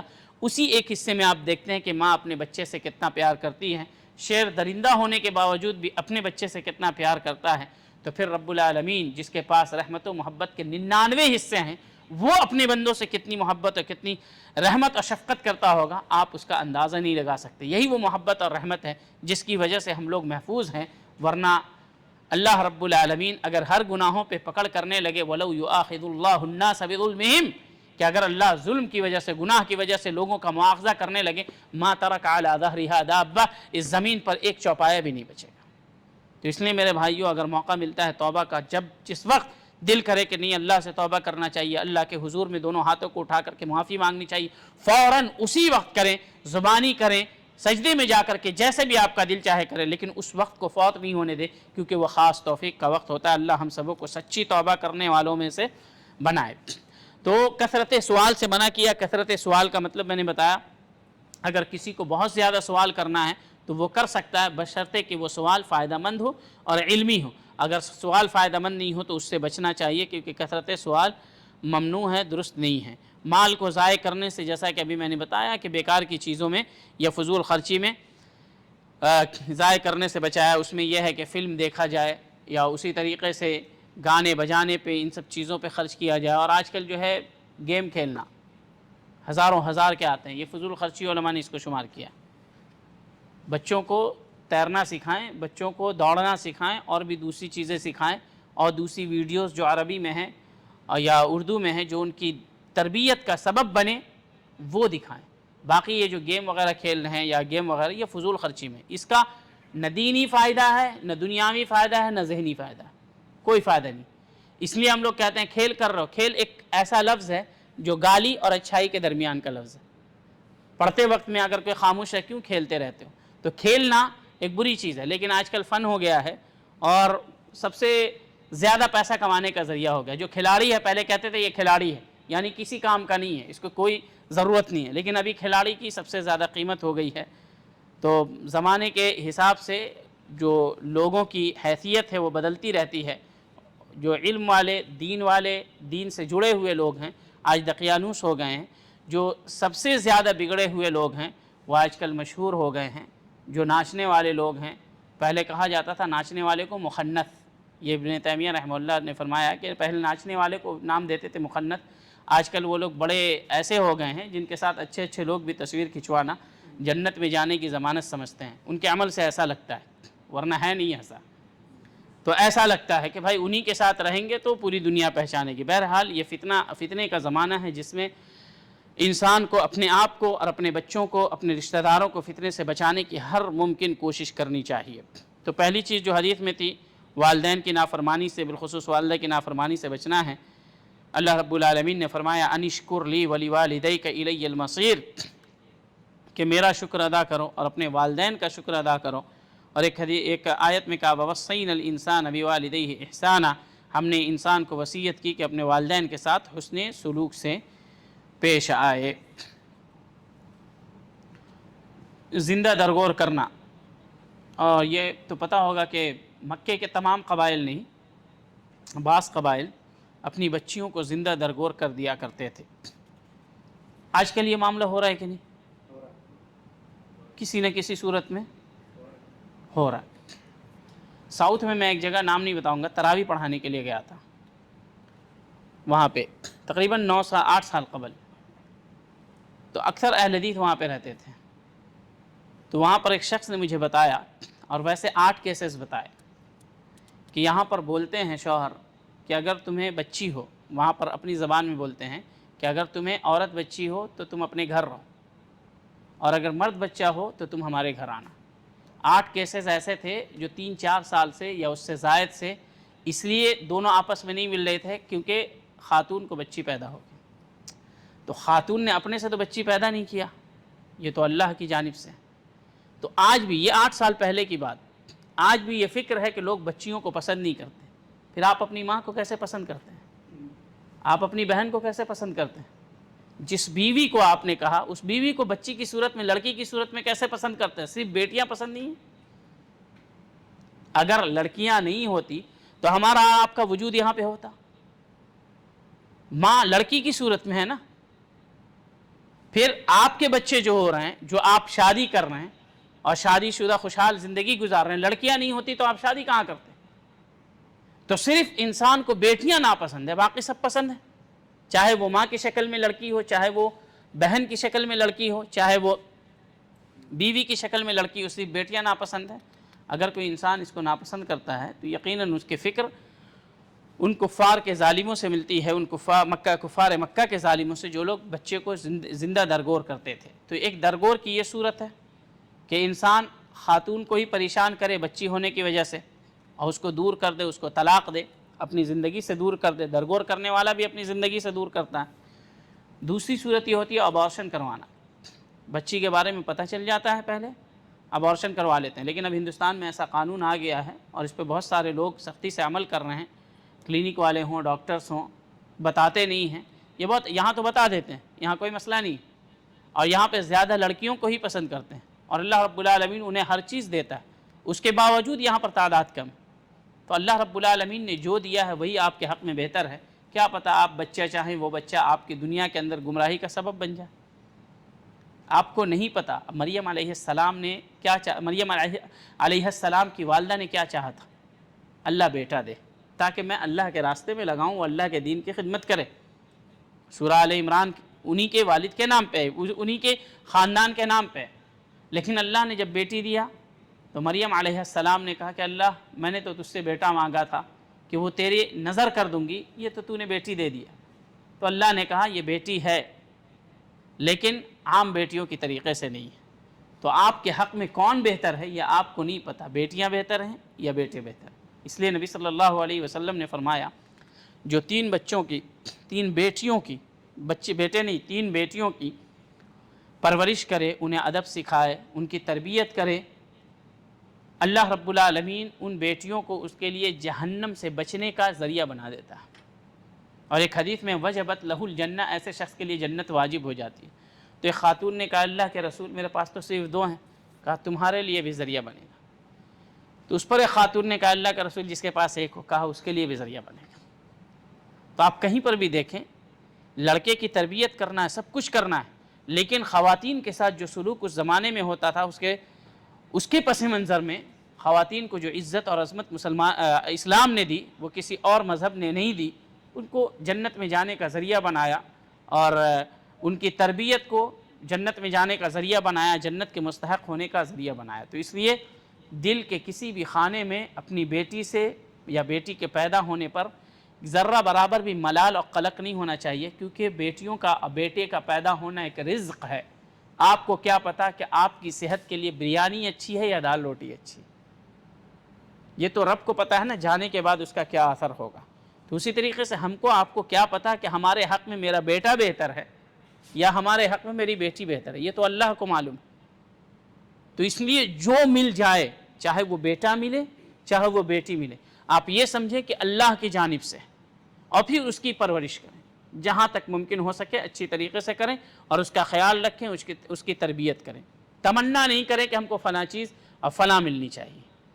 تو اللہ رب العالمین سے، بلکہ نبی صلی اللہ علیہ وسلم، حضرت امام احمد رحمہ اللہ نے کہا انبیاء کرام بیٹیوں والے ہی ہوتے ہیں، انبیاء کرام بیٹیوں والے ہی ہوتے ہیں۔ نبی صلی اللہ علیہ وسلم کے بعد خود 4 بیٹیاں تھیں، ان کے ایک بھی بچے نہیں بچے۔ نبی صلی اللہ علیہ وسلم کا نام زندہ ہے کہ نہیں؟ کم از کم 5 وقت نمازوں میں، 5 وقت کی اذان میں اشہد ان محمد رسول اللہ کہا جاتا ہے۔ تو آپ کے نیک نامی کا سبب کون بنے گا یہ ہم کو آپ کو پتہ نہیں۔ حضرت ابو بکر صدیق رضی اللہ عنہ، ان کے پاس بھی بیٹے تھے، لیکن ان کے نام، ان کی شہرت تو خود ان کے ایمان کی وجہ سے ہوئی، ان کی قربانیوں کی وجہ سے ہوئی، لیکن عائشہ بنت ابی بکر صدیق رضی اللہ عنہ بھی ان کی شہرت کا سبب بنی، حفصہ رضی اللہ عنہ، حضرت عمر رضی اللہ عنہ کی بیٹی۔ اسی طریقے سے آپ دیکھیں گے تو بہت ساری مثالیں ایسی مل جائیں گی کہ خواتین اپنے والدین کے لیے، بیٹیاں اپنے والدین کے لیے نیک نامی کا، دنیا اور آخرت کی ترقی کا ذریعہ بنتی ہے۔ تو اس لیے جو اللہ نے دیا ہے اس کو اللہ رب العالمین کا عطیہ، ہدیہ اور تحفہ سمجھ کر کے قبول کریں، اس کو اپنے سے دور کرنے کی کوشش نہ کریں۔ تو اس میں وعد البنات میں، زندہ درگور کرنے کے معانی میں یہ سب چیزیں آتی ہیں کہ آپ ہمیشہ بیٹا چاہیں، بیٹی نہ چاہیں، یا پھر ابارشن وغیرہ، یا اس کے جو بھی طریقے استعمال کیے جاتے، جو بھی طریقہ ہے، پلس کھانا ہو یا جو بھی طریقہ ہے، وہ تمام اس میں داخل ہے۔ اللہ نے کہا وَلَا تَقْتُلُوا أَوْلَادَكُمْ خَشْيَةَ إِمْلَاقٍ، محتاجی کے ڈر سے اپنے بچے کو قتل نہ کرو، ہم ان کو بھی روزی دیں گے اور تمہیں بھی روزی دیں گے۔ إِنَّ قَتْلَهُمْ كَانَ خِطْئًا كَبِيرًا، ان کا قتل کرنا بہت بڑا گناہ ہے۔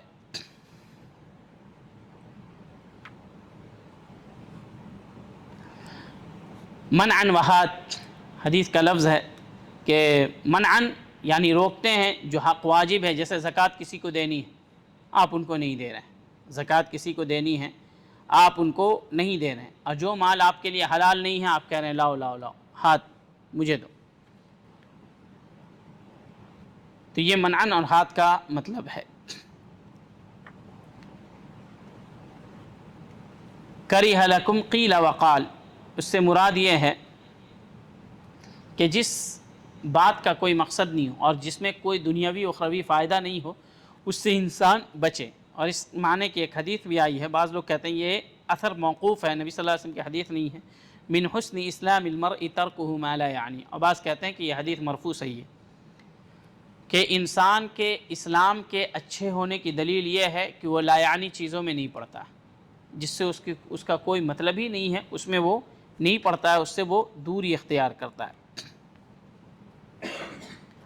اور کثرت سوال کے اوپر بات آئی، ایک حدیث ہے صحیح بخاری اور مسلم میں، نبی صلی اللہ علیہ وسلم نے فرمایا اعظم المسلمین جرما من سأل عن شیء لم يحرم فحرم من اجل مسألته، کہ مسلمانوں میں سب سے بڑا مجرم وہ ہے جو کسی ایسی چیز کے بارے میں سوال کیا جو حرام نہیں تھی لیکن اس کے سوال کرنے کی وجہ سے وہ حرام ہو گئی۔ یہ نبی صلی اللہ علیہ وسلم نے صحابہ اکرام کو اس پر تنبیہ کی تھی، جب بہت زیادہ سوال کرنے لگے تو نبی صلی اللہ علیہ وسلم نے اس پر تنبیہ کی، اور آیت بھی نازل ہو گئی کہ کچھ چیزوں کے بارے میں نہ پوچھو، کہیں ایسا نہ ہو کہ اس کا جواب آئے تو تمہیں اس کا جواب ناپسند ہو۔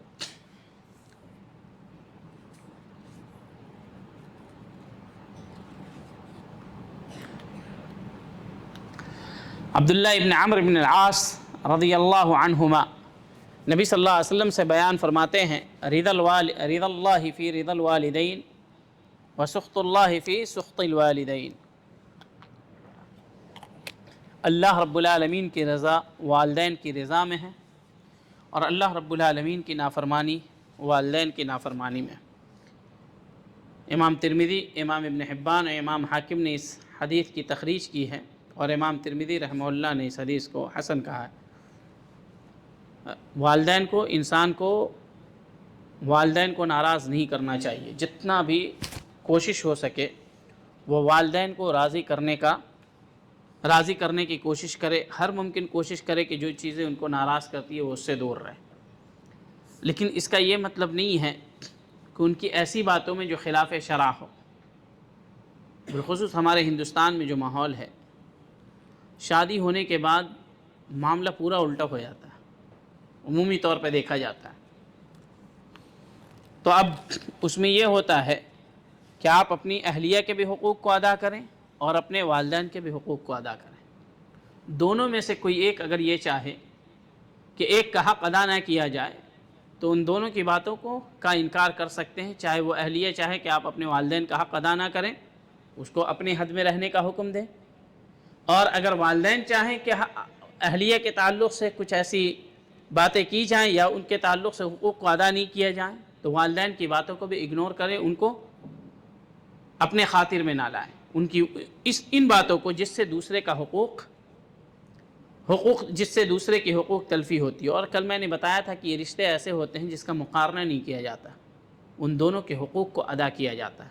اور اس میں آپ ہمارے ہندوستانی ماحول میں یہی کر سکتے ہیں، اگنور کرنا سیکھ لیں، خاموش رہنا سیکھ لیں، دونوں کے حقوق کو ادا کریں، یہی سب سے بہتر. ورنہ اگر ایک کی بات مانیں گے تو ایک کے حقوق تلفی ہوگی، دوسرے کی بات مانیں گے تو دوسرے کی حقوق تلفی ہوگی. تو جہاں والدین کے حقوق ہیں وہیں بچوں کے بھی حقوق ہیں. ان تمام حقوق کا خیال رکھا جائے اور ہر ممکن کوشش کی جائے کہ والدین ناراض نہیں ہوں، ہر ممکن کوشش کی جائے. لیکن ظاہر سی بات ہے کہ اطاعت کے کاموں میں اگر کوئی ایسے کام کا حکم دیتے ہیں جس میں اللہ ناراض ہوتا ہے تو پھر ان باتوں میں ان کی اطاعت ضروری نہیں، گرچہ وہ ناراض کیوں نہ ہو جائے، گرچہ وہ ناراض کیوں نہ ہو جائے.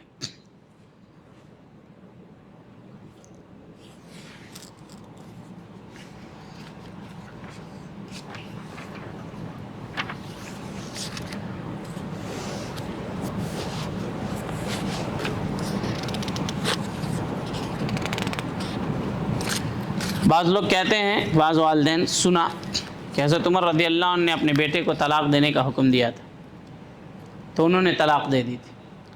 تو اس پہ غالباً شیخ ابن عثیمین رحمہ اللہ نے کہا وہ عمر تھے، وہ ان کے بیٹے تھے، آپ عمر جیسے بن جائیں تو پھر حکم دیں. تو اس لیے شیخ الاسلام ابن تیمیہ رحمہ اللہ کہتے ہیں کہ جو حکم دے والدہ یا والد کے اپنی بیوی کو طلاق دے دو تو اس کو طلاق نہیں دینا چاہیے، جائز نہیں. شیخ الاسلام ابن تیمیہ رحمہ اللہ نے کہا جائز نہیں، ان کی بات کو مانیں لیکن اپنی بیوی کو طلاق نہیں دیں جب تک کہ طلاق کے اسباب نہیں پائے جائیں. تو اس لیے ماں باپ کی بات میں آ کر کے کوئی طلاق دے دے اور یہ استدلال کرے کہ فلاں نے طلاق دی تھی تو اس جیسے والدین بھی نہیں ہیں اور نہ آپ خود اس جیسے ہیں. تو آپ ان کی بات مانیں اور ان کو سمجھانے کی کوشش کریں، لیکن ان کی بات مان کر کے طلاق نہیں دیں، یہ بات مان کر کے. اس لیے انہوں نے کہا وَلَيْسَ تَطْلِيقُ امْرَأَتِهِ مِنْ بِرِّهَا، والدین کے ساتھ حسن سلوک میں سے یہ نہیں آتا کہ ان کی بات مان کر کے آپ اپنی بیوی کو طلاق دے دیں. تو یہ درست نہیں ہے، یہ رشتہ داری کو توڑنا ہی، بیوی کو طلاق دینا رشتہ داری کو توڑنا ہی ہے بغیر کسی وجہ سے. ہاں اگر اسباب پائے جاتے ہوں، آپ کی زندگی اجیرن بن گئی ہے، ہوتا ہے کسی کے ساتھ آپ نہیں جی سکتے ہیں، نہیں رہ سکتے ہیں، تو پھر آپ اس راستے کو اپنائیں جو راستے شریعت نے بتایا ہے کہ سمجھائیں، ان کے گھر والے کو بلائیں، بہت سارے مسائل ہیں. اس کے بعد اگر پھر بھی نہیں بن پاتا ہے تو آپ جا کر کے وہ طلاق کا راستہ ہے، وہ اپنے راستے، آپ اپنے راستے. لیکن گھریلو جھگڑے آپس میں والدین نے کہہ دیا طلاق دے دو، آپ نے دے دیا، یہ تو غلط بات ہے، بالکل غلط بات ہے، جائز ہی نہیں، جائز ہی نہیں. آپ والدین کی بات وہیں تک ماننا ہے جس میں اللہ اس کے رسول کی مخالفت نہیں ہوتی.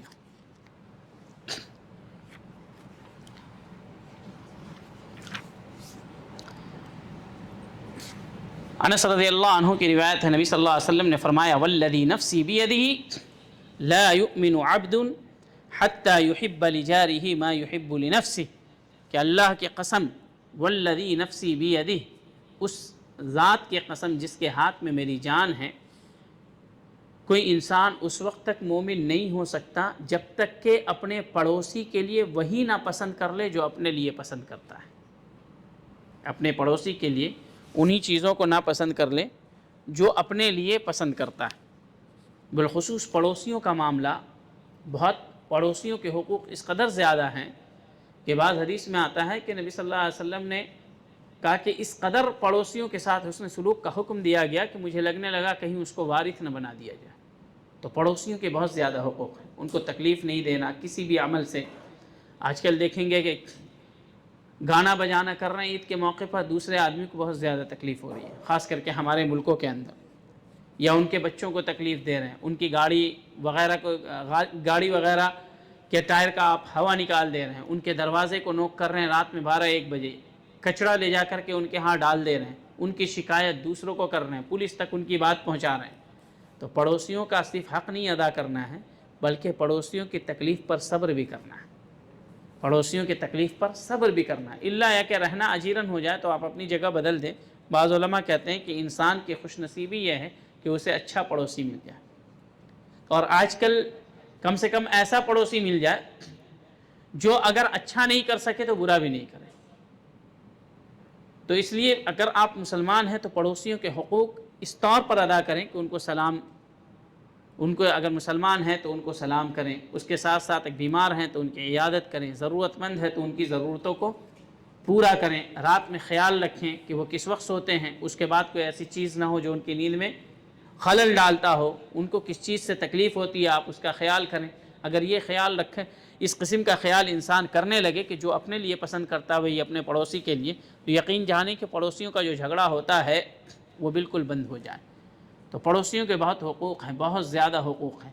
اگر آپ کے گھر کی دیوار سے استفادہ کرنا چاہتے ہیں، دیہات وغیرہ میں ہوتا ہے کہ وہ لکڑیاں ڈال کر کے رسی باندھتے ہیں کپڑا پھیلانے کے لیے یا دوسری چیز کرنے کے لیے، تو نبی صلی اللہ علیہ وسلم نے کہا کرنے دیا جائے، اپنی دیوار سے استفادہ کرنے دو، الا یہ کہ دیوار میں وہ لکڑی وغیرہ ڈالنے سے دیوار کے ٹوٹنے کا اور پھٹنے کا خدشہ ہو تو پھر ان سے آپ معذرت کر لیجئے، لیکن اگر آپ ان کو فائدہ دے سکتے ہیں تو آپ کو دینا ہے۔ تو حتیٰ ظننت انہ سیورثہ، نبی صلی اللہ علیہ وسلم نے کہا اس قدر پڑوسیوں کے ساتھ حسن سلوک کا حکم ملا کہ مجھے لگنے لگا کہ وہ اللہ رب العالمین انہیں ہمارا وارث نہ بنا دے۔ تو پڑوسیوں کے ساتھ حسن سلوک کرنا، حسن سلوک میں پہلی حدیث یاد کریں، وہ تمام چیزیں داخل ہیں اگر وہ مسلمان ہے تو۔ اس لیے اللہ کے نبی صلی اللہ علیہ وسلم نے فرمایا، صحیح بخاری اور مسلم کی روایت ہے، ما زال جبریل یوصینی بالجار حتی ظننت انہ سیورثہ، کہ جبریل اس قدر وصیت، کثرت سے وصیت کرنے لگے پڑوسیوں کے ساتھ اچھا سلوک کرنے کی کہ میں سمجھنے لگا کہ وہ ان کو وارث بنا دیں گے۔ اپنے بچوں کو بھی سمجھائیں، رات میں آپ جا رہے ہیں تو چیخیں نہیں باہر جا کر کے، کون کس حالت میں ہیں، کس طریقے سے ہے، دروازے کو بلا وجہ کھٹکھٹائے نہیں، نوک نہیں کریں، اسی طریقے سے بیل ہے تو بیل نہیں بجائیں، دوسرے کے دروازے پہ کوئی چیز رکھی ہے، پانی کا بوتل رکھا ہے، جیسے یہاں پہ گیلن وغیرہ رکھا ہوتا ہے، چپلیں رکھی ہوتی ہیں، اس سے نہ کھیلیں، ان کے دروازے کے اوپر کوئی چیز لٹکی ہوئی ہے آپ اس کو ٹچ نہیں کریں۔ تو یہ چیزیں اپنے بچوں کو بھی سکھائیں، بچے ہیں وہ ناسمجھ ہوتے ہیں، ان کو نہیں پتہ، وہ چیخنا چلانا ہی ان کا اصل کھیل ہوتا ہے، وہی ان کی جو خوشی ہوتی ہے اسی کے اندر ہوتی ہے، تو اس چیز کو سمجھائیں۔ بلکہ ایسے وقت میں بھیجے ہی نہیں جیسے ظہر سے لے کر کے عصر کا وقت ہے، یہ قیلولے کا وقت ہوتا ہے، رات میں 10 بجے کے بعد کا وقت ہے، آدمی تھک تھکا کر کے آتا ہے، سوچتا ہے آرام کریں تاکہ صبح میں ہم ڈیوٹی جا سکیں۔ ایسے وقت میں جب آپ اپنے بچوں کو باہر چھوڑ دیں گے، یقیناً وہ تکلیف محسوس کریں گے اور شرمندگی کی وجہ سے آپ کو کچھ کہہ بھی نہیں سکتے ہیں، جس کی وجہ سے وہ تکلیف محسوس کریں گے، تو یقین جانیے کہ آپ کے ثواب میں، اجر و ثواب میں کمی بھی ہوگی۔ بلکہ نبی صلی اللہ علیہ وسلم نے فرمایا، والذی نفسی بیدی واللہ لا یؤمن واللہ لا یؤمن واللہ لا یؤمن، 3 مرتبہ قسم کھا کر کے کہا، اللہ کی قسم وہ مومن نہیں ہو سکتا، اللہ کی قسم وہ مومن نہیں ہو سکتا، اللہ کی قسم وہ مومن نہیں ہو سکتا۔ صحابہ کرام نے کہا کون ہے اللہ کے رسول جو مومن نہیں ہو سکتا؟ آپ 3 مرتبہ قسم کھا رہے ہیں۔ نبی صلی اللہ علیہ وسلم نے فرمایا، الذی لا یأمن جارہ بوائقہ، جس کی تکلیف سے، جس کی پریشانیوں سے اس کے پڑوسی محفوظ نہ رہے۔ تو یہ پریشانی کی بات ہے کہ آپ کے بچے باہر کھیلنے، پڑوسیوں کو تکلیف ہو رہی ہے، لیکن جو کھیلنے کا وقت ہے، عصر کے بعد کا وقت ہے، ممکن ہے ان کے یہاں کوئی مریض ہو، ممکن ہے ان کے یہاں کوئی مہمان آیا ہو، تو ہر ممکن کوشش کریں کہ آپ کے بچے آپ کے گھر میں ہی رہیں، وہ جو پیسج وغیرہ میں نہ کھیلیں تاکہ ان کو تکلیف نہیں ہو۔ اسی طریقے سے رات میں بچے کودتے ہیں، اچھلتے ہیں کہ آپ کے نیچے والا جو پڑوسی ہے ان کو آواز جاتی ہے، ان کی نیند میں اگر خلل ہوتا ہے یا ان کے آرام میں خلل ہوتا ہے تو یہ بھی پڑوسیوں کو تکلیف پہنچانے میں سے ہے۔ تو اس لیے ان تمام چیزوں کا خیال کر کے اپنے بچوں کی تربیت اس طرز پہ کریں، وہ بچے ہی ہیں، آپ سمجھا سکتے ہیں، اس میں کمی کر سکتے ہیں، وہ شکایت کریں تو ان کو بھی سمجھنا چاہیے کہ بچے ہیں، ان کو باندھ کر کے نہیں رکھا جا سکتا ہے۔ تو اس قسم کی بات اگر ہو تو دونوں طرف سے آپسی تفاہم کا معاملہ ہو، لیکن اپنے بچوں کو بے لگام نہیں چھوڑنا چاہیے جس کی وجہ سے ہمارے پڑوسی تکلیف میں مبتلا ہوں۔ اس لیے نبی صلی اللہ علیہ وسلم نے فرمایا، من کان یؤمن باللہ والیوم الآخر فلیکرم جارہ، جس کا ایمان اللہ پر ہے اور آخرت کے دن پر ہے اسے چاہیے کہ اپنے پڑوسی کی عزت کرے۔ پڑوسی کی عزت کرنے میں یہ ہے کہ اپنی تکلیف سے اس کو محفوظ رکھیں۔ تو آپ دیکھیں کہ نبی صلی اللہ علیہ وسلم نے کیسی قسم کھائی، پھر آخرت کا حوالہ دیا، اللہ کا حوالہ دیا کہ پڑوسیوں کو تکلیف نہ پہنچاؤ، ان کی چیزوں کو نہ پھینکو، ان کو کسی بھی قسم کی تکلیف پہنچانے کی کوشش نہ کرو۔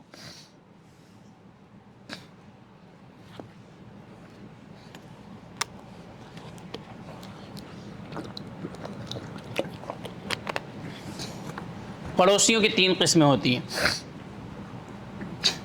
ایک، اگر کافر پڑوسی ہے تو اس کا کیا حق ہے؟ پڑوسی ہونے کا حق ہے، یہ تمام چیزیں اس کو بھی ملے گی، یہ تمام مراعات کی تکلیف سے اس کو محفوظ رکھا جائے۔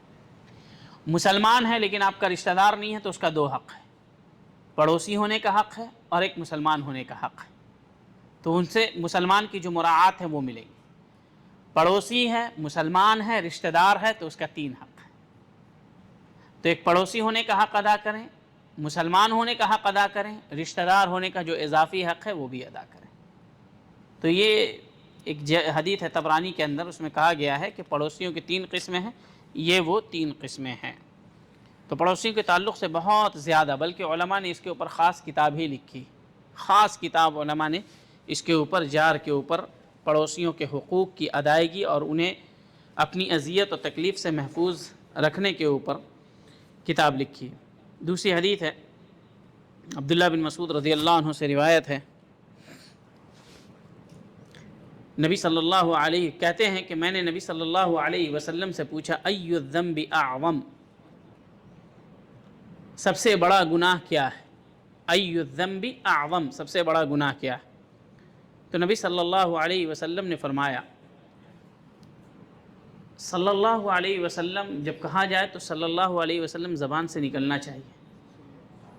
نبی صلی اللہ علیہ وسلم نے کہا کہ البخیل من ذکرت عندہ فلم یصلی علی، وہ شخص بخیل ہے جس کے پاس میرا تذکرہ ہو اور وہ مجھ پہ درود نہ بھیجے، علی الاقل صلی اللہ علیہ وسلم کہا جائے. مزید یہ کہ نبی صلی اللہ علیہ وسلم نے بد دعا کی اور جبریل نے آمین کہا ایسے شخص کے لیے جو نبی کا نام، نبی کا تذکرہ آئے اور نبی کے نام پر صلی اللہ علیہ وسلم نہ کہے. نبی صلی اللہ علیہ وسلم نے فرمایا رغم انف امرئ من ذکرت عندہ فلم یصلی علی، کہ ایسے شخص کی ناک خاک آلود ہو، ایسا شخص ذلیل ہو جس کے سامنے میرا تذکرہ ہو اور وہ مجھ پہ درود نہ بھیجے. تو یہ عادت بنائیں اپنی مجلس کی، جیسے سلام کے بارے میں کہا تھا نا، اس سے زیادہ نبی صلی اللہ علیہ وسلم کا حق ہے.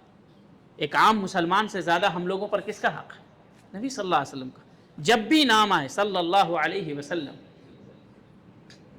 اور جو لوگ صلی اللہ علیہ وسلم کو صرف سلام لکھتے ہیں، سلام صاد کو، علماء نے اس کو حرام قرار دیا، کہا یہ جائز نہیں. نبی صلی اللہ علیہ وسلم پورا صلی اللہ علیہ وسلم، بلکہ کہا کہ ایسے شخص سے حدیث مت لیجیے، ایسی کتابت کو غلط قرار دیا. اور جس قدر صلی اللہ علیہ وسلم کہیں گے اسی قدر نبی صلی اللہ علیہ وسلم سے قربت ہوگی، کیونکہ نبی صلی اللہ علیہ وسلم نے فرمایا ان اول الناس بی یوم القیامہ اکثرهم صلاۃ علی، کہ جو مجھ پر کثرت سے درود بھیجتا ہے وہ مجھ سے سب سے زیادہ قریب قیامت کے دن ہوگا. اور بعض سلف نے کہا کہ حدیث پڑھنے والے طلبہ سب سے قریب ہوں گے قیامت کے دن. تو لوگوں نے کہا وہ کیسے؟ تو انہوں نے کہا کہ جتنی بھی حدیث آتی ہے، جب وہ حدیث پڑھتے ہیں قال رسول اللہ صلی اللہ علیہ وسلم، صلی اللہ علیہ وسلم، تو آپ کے کھاتے میں صرف اگر درود ہی رہے تو یقین جانیے دنیا اور آخرت دونوں میں نجات کا باعث ہوگا. ایک صحابی نے پوچھا کعب رضی اللہ عنہ نے، ابی ابن کعب رضی اللہ عنہ نے، کہ اللہ کے رسول میں جو دعا مانگتا ہوں اس میں آدھا آپ پر درود بھیجتا ہوں، آدھی دعا مانگتا ہوں، کیا کروں؟ تو نبی صلی اللہ علیہ وسلم نے کہا بہتر ہے، اگر زیادہ کر لو تو مزید بہتر ہے، اگر زیادہ کر لو تو مزید بہتر ہے. تو کہا صحابی نے کہ میں صرف درود آپ پر پڑھوں؟ تو نبی صلی اللہ علیہ وسلم نے فرمایا فَإِذًا يُكْفَى هَمُّكَ وَيُغْفَرْ ذَنبُكَ، تب تو تمہارا جو بھی مقصد ہے اللہ پورا کر دے گا اور تمہارے گناہوں کو معاف کر دے گا. اس لیے اگر آپ صرف دعا میں درود بھیجتے ہیں تو پھر آپ کے دعاؤں کی قبولیت کی گارنٹی اللہ رب العالمین نے لے لی. جو بھی ہم ہے، پریشانی ہے، غم ہے، جس مقصد کے لیے دعا کرنے آئے تھے نہیں کیا، صرف درود بھیجتے رہے، تو وہ خود بخود وہ مقصد پورا ہو جائے گا. تو کثرت سے کسی بھی مجلس میں صلی اللہ علیہ وسلم کہا گیا، اگر آپ نے نہیں کہا تو یقین جانیے آپ اور ہم وعید کا شکار ہوئے کہ صلی اللہ علیہ وسلم چھوڑنے سے ایک نبی کی زبانی ہم بخیل ہوئے، اور دوسری اس نبی کے بد دعا کا شکار ہوئے کہ جس میں نبی صلی اللہ علیہ وسلم نے کہا جس کے سامنے میرا نام ذکر کیا گیا اور اس نے میرے اوپر درود نہیں بھیجا، اللہ اس کی ناک خاک آلود کرے، یعنی اسے ذلیل و رسوا کرے. تو اگر اب طالب علم ہیں تو جب بھی نبی کا نام لیا جائے صلی اللہ علیہ وسلم، اسے بولنے میں نہ پیسے لگتے ہیں نہ بہت زیادہ محنت لگتی ہے. تو عبداللہ بن مسعود رضی اللہ عنہ فرماتے ہیں کہ میں نے نبی صلی اللہ علیہ وسلم سے پوچھا کہ سب سے بڑا گناہ کون ہے؟ تو کہا ان تجعل للہ ندا وہو خلقک، کہ تم اللہ کے ساتھ کسی کو شریک ٹھہراؤ اور اسی نے تمہیں پیدا کیا، یعنی جس رب نے تمہیں پیدا کیا تم اس کے ساتھ کسی کو شریک ٹھہرا رہے ہو۔ شریک ٹھہرانے کا مطلب یہ ہے سجدہ صرف اللہ کا حق ہے، لیکن آپ اپنے سر کو کسی اور کے سامنے جھکا رہے ہیں۔ نذر اور نیاز صرف اللہ کا حق ہے، لیکن آپ اس کو کسی دوسرے کے نام سے کر رہے ہیں، یعنی عبادت کی جو بھی قسمیں ہیں وہ صرف اور صرف اللہ رب العالمین کا حق ہے، لیکن آپ اس کو دوسرے کے لیے کر رہے ہیں، یہی شرک ہوتا ہے۔ پھر عبداللہ بن مسعود رضی اللہ عنہ کہتے ہیں کہ میں نے پوچھا کہ اور اس کے بعد کون سا گناہ بڑا ہے؟ تو نبی کریم صلی اللہ علیہ وسلم نے فرمایا ان تقتل ولدک خشیۃ ان یاکل معک، اپنے بچے کو مار دو اس ڈر سے کہ وہ تمہارے ساتھ کھائے گا۔ تو مارنے کا مطلب ہے کہ ہاتھ سے مار دو، اور ایک مطلب یہ ہے کہ جو آج کل لوگ ہم دو ہمارے دو ہی بچے سب سے اچھے، تو باقی جو نہیں ہوئے تو اس میں آپ شامل ہیں، ان کے کلنگ میں آپ شامل ہیں۔ یہ دو بچے جو آپ کے ہوئے، ممکن ہے کہ باقی جو ہوتے وہ آپ کی نیک نامی اور جنت میں جانے کا سبب بنتے، یہ جو ہوئے ان کی تربیت میں کوئی کمی ہوگی یا یہ ایسے بنیں گے جو کل آپ کے لیے جہنم میں جانے کا سبب بنیں گے، آپ کو نہیں پتہ۔ میں نے کہا نا کہ اولاد اللہ کا رزق ہوتی ہے، آپ کو نہیں پتہ کہ کس دانے میں برکت ہے، اسی طریقے سے ہم کو اور آپ کو یہ نہیں پتہ کہ کس بچے میں ہمارے لیے برکت ہے، کون سا بچہ ہمارے لیے خیر کا سبب بنے گا دنیا اور آخرت۔ تو اگر کوئی پلاننگ کرتا ہے اس طور پر کہ اب بچے نہیں ہوں گے تو وہ اس حدیث کے اندر داخل ہے۔ یہ تمام علماء نے کہا اس حدیث کے اندر ان تقتل ولدک، دو سے زیادہ ہوں گے، کھلائے گا کون؟ آپ نے پیدا کیا ہے؟ نہیں، تو جس نے پیدا کیا اس کے ذمہ ہے۔ آپ جب پیدا ہوئے تھے آپ کون سی اولاد ہے اپنے والد کی؟ 5ویں اولاد۔ آپ کے جیسا اگر آپ کے والد سوچتے تو آپ یہاں پہ موجود نہیں ہوتے۔ آپ ایسا نہ سوچیں، جس اللہ رب العالمین نے آپ کو کھلایا ہے، پوری دنیا کو کھلا رہا ہے، آپ سوچیں کہ جانور فیملی پلاننگ کرتے ہیں؟ کون دیتا ہے اس کو روزی؟ کہاں سے کھاتے ہیں؟ ان کے لیے تو کہیں پہ جاب بھی نہیں ہے، کوئی جانور بھوکا مرا ہے۔ پھر آپ اللہ پر ایمان رکھتے ہیں، اللہ رب العالمین سے محبت کرتے ہیں، وہ آپ کو کیسے بھوکا چھوڑ دے گا؟ اور بھوکا مرنا شان کی بات ہے، کوئی اس کے اندر یہ ذلت کی بات نہیں ہے۔ ذلت کی بات یہ ہے بے ایمان ہو کر کے مرے، ذلت کی بات یہ ہے کہ نبی کا مخالف ہو کر کے مرے، ذلت کی بات یہ ہے کہ اللہ رب العالمین کا مخالف ہو کر کے مرے۔ تو کوئی انسان اگر اس ڈر سے بچے پیدا نہیں کرتا ہے کہ اب اس کو کون کھلائے گا، اس کے اوپر خرچ کون کرے گا، تو اس کا مطلب یہ ہے کہ آپ ہی اس کے خالق ہیں۔ تو چھوٹی سوچ والے نہیں بنے، بڑی سوچ والے بنے۔ جتنے بچے ہوں گے، نبی صلی اللہ علیہ وسلم نے فرمایا کہ تزوج الودود، ایسی خاتون سے شادی کرو جس خاتون کے خاندان میں زیادہ بچہ پیدا ہونے کا رواج ہے، جس سے پتہ چلے۔ فإنی مکاثر بکم الامم، جس قدر زیادہ امت ہوگی میں ان لوگوں پر فخر کروں گا، اپنی امت پر فخر کروں گا۔ تو آپ کے 2 بچے ہیں تو 2 بچے اگر مومن ہیں تو ان پر فخر ہوگا، 10 بچے ہیں تو آپ کے 10 بچوں پر نبی صلی اللہ علیہ وسلم فخر کریں گے۔ یہ فخر کا ذریعہ۔ تو آپ 1 یا 2 کے اوپر رک نہ جائیں۔ اچھے لوگ رک جاتے ہیں، بعد میں جا کر کے ان کو افسوس ہوتا ہے، ایک چلے گئے امریکہ، ایک چلے گئے لندن، یہاں پر یہ 2 رہ گئے۔ تو اس لیے ان کو اسلامی تربیت دیں، اور جس قدر آپ کی صحت ساتھ دیتی ہے، اس میں اپنی اہلیہ کی بھی صحت کو دیکھنا ہے، ڈاکٹر سے بھی کنسلٹ کرنا ہے۔ آج کل جو غذا چل رہی ہے اس غذا کی وجہ سے خاتون متحمل نہیں ہوتی ہے۔ کبھی کبھی ایسا ہوتا ہے کہ ایک بچہ ہوا، پھر اس کے بعد ڈاکٹر منع کر دیتا ہے اس کی صحت کی وجہ سے کہ 1 سے 2 سال کے اندر مزید حمل کی یہ متحمل نہیں ہوگی، اس کے جسم کو تکلیف ہوگی۔ ڈاکٹر علماء دونوں سے کانٹیکٹ کرتے رہیں، لیکن آپ پلاننگ نہیں کریں کہ 2 کے بعد کبھی نہیں کرنا ہے، کیونکہ آپ کا جو خیر آنے والا ہے آپ اس کو روکے۔ آپ کو پتہ نہیں، ہم کو پتہ نہیں کہ کس بچے میں ہمارے لیے خیر و برکت ہے، کون سا بچہ ہمارے لیے جنت میں جانے کا ذریعہ بنے گا۔ تو نبی صلی اللہ علیہ وسلم نے کہا یہ بہت بڑا گناہ ہے، بلکہ شرک کے بعد جو گناہ آتے ہیں ان میں سے یہ گناہ ہے کہ اپنے بچے کو قتل کر دو اس ڈر سے کہ وہ تمہارے ساتھ کھائے گا یا تم ان کو کہاں سے کھلاؤ گے۔ پھر عبداللہ بن مسعود رضی اللہ عنہ نے کہا، میں نے کہا ثم ای، پھر کون سا گناہ ہے؟ تو کہا ان تزانی حلیلۃ جارک، اپنے پڑوسی کی بیوی سے زنا کرو۔ یہ بہت بڑا گناہ، زنا گناہ بہت بڑا گناہ ہے، لیکن پڑوسی جس کا حق ہے کہ اس کے ساتھ خیر خواہی کی جائے، اس کے ساتھ اچھا سلوک کیا جائے، اس پڑوسی کے ساتھ زنا کیا جائے۔ تو زنا کا مطلب صرف فزیکلی کانٹیکٹ نہیں ہوتا، یہ تو ہے ہی، یہ تو آخری حد ہے۔ اگر آپ چیٹنگ بھی کر رہے ہیں یہ بھی زنا میں آتا ہے، غیر محرم سے، کیونکہ آنکھ زنا کرتا ہے نا، ہاتھ زنا کرتا ہے نا، یہ حدیث ہے نبی صلی اللہ علیہ وسلم کی، کان زنا کرتا ہے نا۔ تو ویسے ہی اگر آپ تنہائی میں بات کر رہے ہیں تو یہ زنا، آنکھوں کا زنا، ہاتھوں کا زنا، یہ تمام زنا کے اندر داخل ہے۔ لیکن جو فزیکلی کانٹیکٹ ہوتا ہے وہ کبیرہ گناہ ہے، اور یہ تمام اسباب جو ہیں یہ بھی کبیرہ گناہ میں داخل ہیں، لیکن ان جیسے جو زناکاری حقیقت میں ہوتی ہے ویسا نہیں ہے، لیکن یہ تمام چیزیں حرام ہیں۔ کچھ لوگ کہتے ہیں کہ خواتین مجھ سے سوال پوچھتی ہیں، تو خواتین اپنے بھائیوں کو کہہ دے سوال پوچھنے کے لیے، اپنے والدین کو کہہ دے سوال پوچھنے کے لیے، اپنے شوہر کو کہیں، اپنے بچے کو کہیں۔ دنیا میں 1% بھی ایسی خاتون نہیں ہوں گی جن کے پاس محرم نہیں ہوگا، 1% بھی۔ آپ مولانا آپ ہی سے کیوں وہ پوچھیں گے؟ اس میں تنہائی ہے، علماء نے اس کو منع کیا، تنہائی ہے، اس میں خلوت ہے۔ آج وہ آپ سے سوال کر رہی، کل وہ آپ سے خیریت کے بارے میں پوچھے گی، پرسوں آپ کی بات اور آگے چلے گی، نظرۃ فابتسامۃ فسلام فکلام فموعد فلقاء، حرام ہے۔ آپ اپنی عورتوں کو، اپنی بچیوں کو اس پر تربیت دیں، سوال پوچھنا، اپنے بھائیوں کو سوال پیش کرو، اپنے والدین کو سوال پیش کرو، اپنے محرم کو، اپنے شوہر کے ذریعے سوال۔ کیا ضروری ہے کہ خاتون ہی کسی مرد عالم سے سوال پوچھے، خاص کر کے ایسے فتنے کے زمانے میں؟ سوال کرنا آپ مجلس میں سوال کریں، تنہائی میں سوال نہیں کر سکتے۔ اور واٹس ایپ یا اور بھی دوسرے جو اپلیکیشن ہے اس میں تنہائی ہوتی ہے، آپ کو ہم کو نہیں پتا ہوتا ہے، انکرپٹ ہوتا ہے، کسی کو کوئی بھی پتا نہیں، دوسرے صرف 2 آدمی جو چیٹ کر رہا ہے صرف وہی پتا ہے، معاملہ کہاں تک جا کر کے رکتا ہے یہ آپ سے اور مجھ سے مخفی نہیں ہے۔ تو اس لیے اس بات کو ہمیشہ کے لیے بند کیا جائے، اور محرم اس بات کی ذمہ داری اٹھائیں کہ جو بھی سوالات ہیں خواتین کے آپ خود کریں۔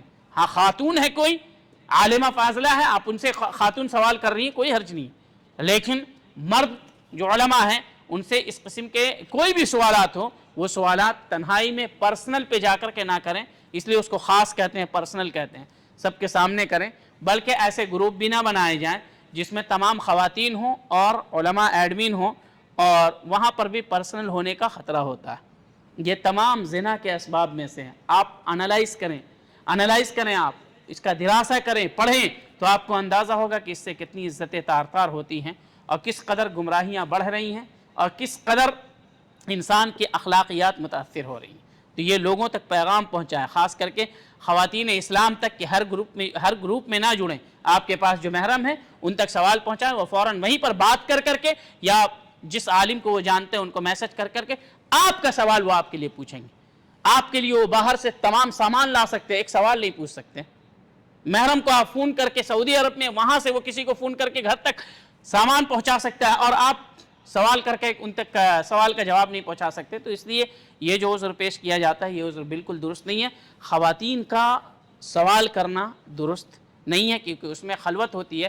سعید ابن المسیب رحمہ اللہ اپنے عمر کے بالکل آخری دہائی میں تھے، تقریباً 75 سال سے زیادہ، انہوں نے کہا کہ ایسی عمر میں بھی میں اپنے اوپر عورتوں سے خطرہ محسوس کرتا ہوں۔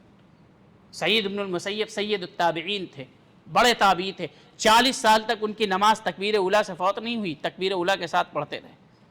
ان کو اپنے اوپر خوف ہے، تو ہم لوگ کیا ہیں؟ صرف عالم ہونا کمال نہیں ہے۔ نبی صلی اللہ علیہ وسلم کا جو طرز ہے، جو طور طریقہ ہے، اس طور طریقے کو اپنایا جائے۔ اور یہ جو سوالات کی بات آئی، تو یہ جو پڑوسیوں کی بات آئی کہ پڑوسیوں کی خاتون سے زنا نہ کیا جائے، وہ بہت بڑا گناہ ہے۔ زنا میں بھی درجات ہیں، پڑوسی کی جو پڑوسن ہے اس سے زنا کرنا بہت بڑا گناہ ہے۔ تو انہی زنا کے اندر جو زنا کے اسباب ہیں اس میں یہ سب چیزیں آتی ہیں، جس سے محفوظ رہنا چاہیے، اپنے آپ کو محفوظ رکھنا چاہیے، اللہ سے دعا بھی کرنی چاہیے۔ اللہ ہم سبوں کو نیک سمجھ کی توفیق عطا فرمائے، اور انشاءاللہ جو باتیں بچی ہیں مغرب کے بعد ہم اس کو کنٹینیو کریں گے۔ ابھی وقفہ ہوگا، نماز ہوگی، اور اس کے بعد پھر ہم بیٹھیں گے۔ سبحانک اللہم بحمدک اشہد ان لا الہ الا انت واستغفرک واتوب الیک۔ والسلام علیکم ورحمۃ اللہ وبرکاتہ۔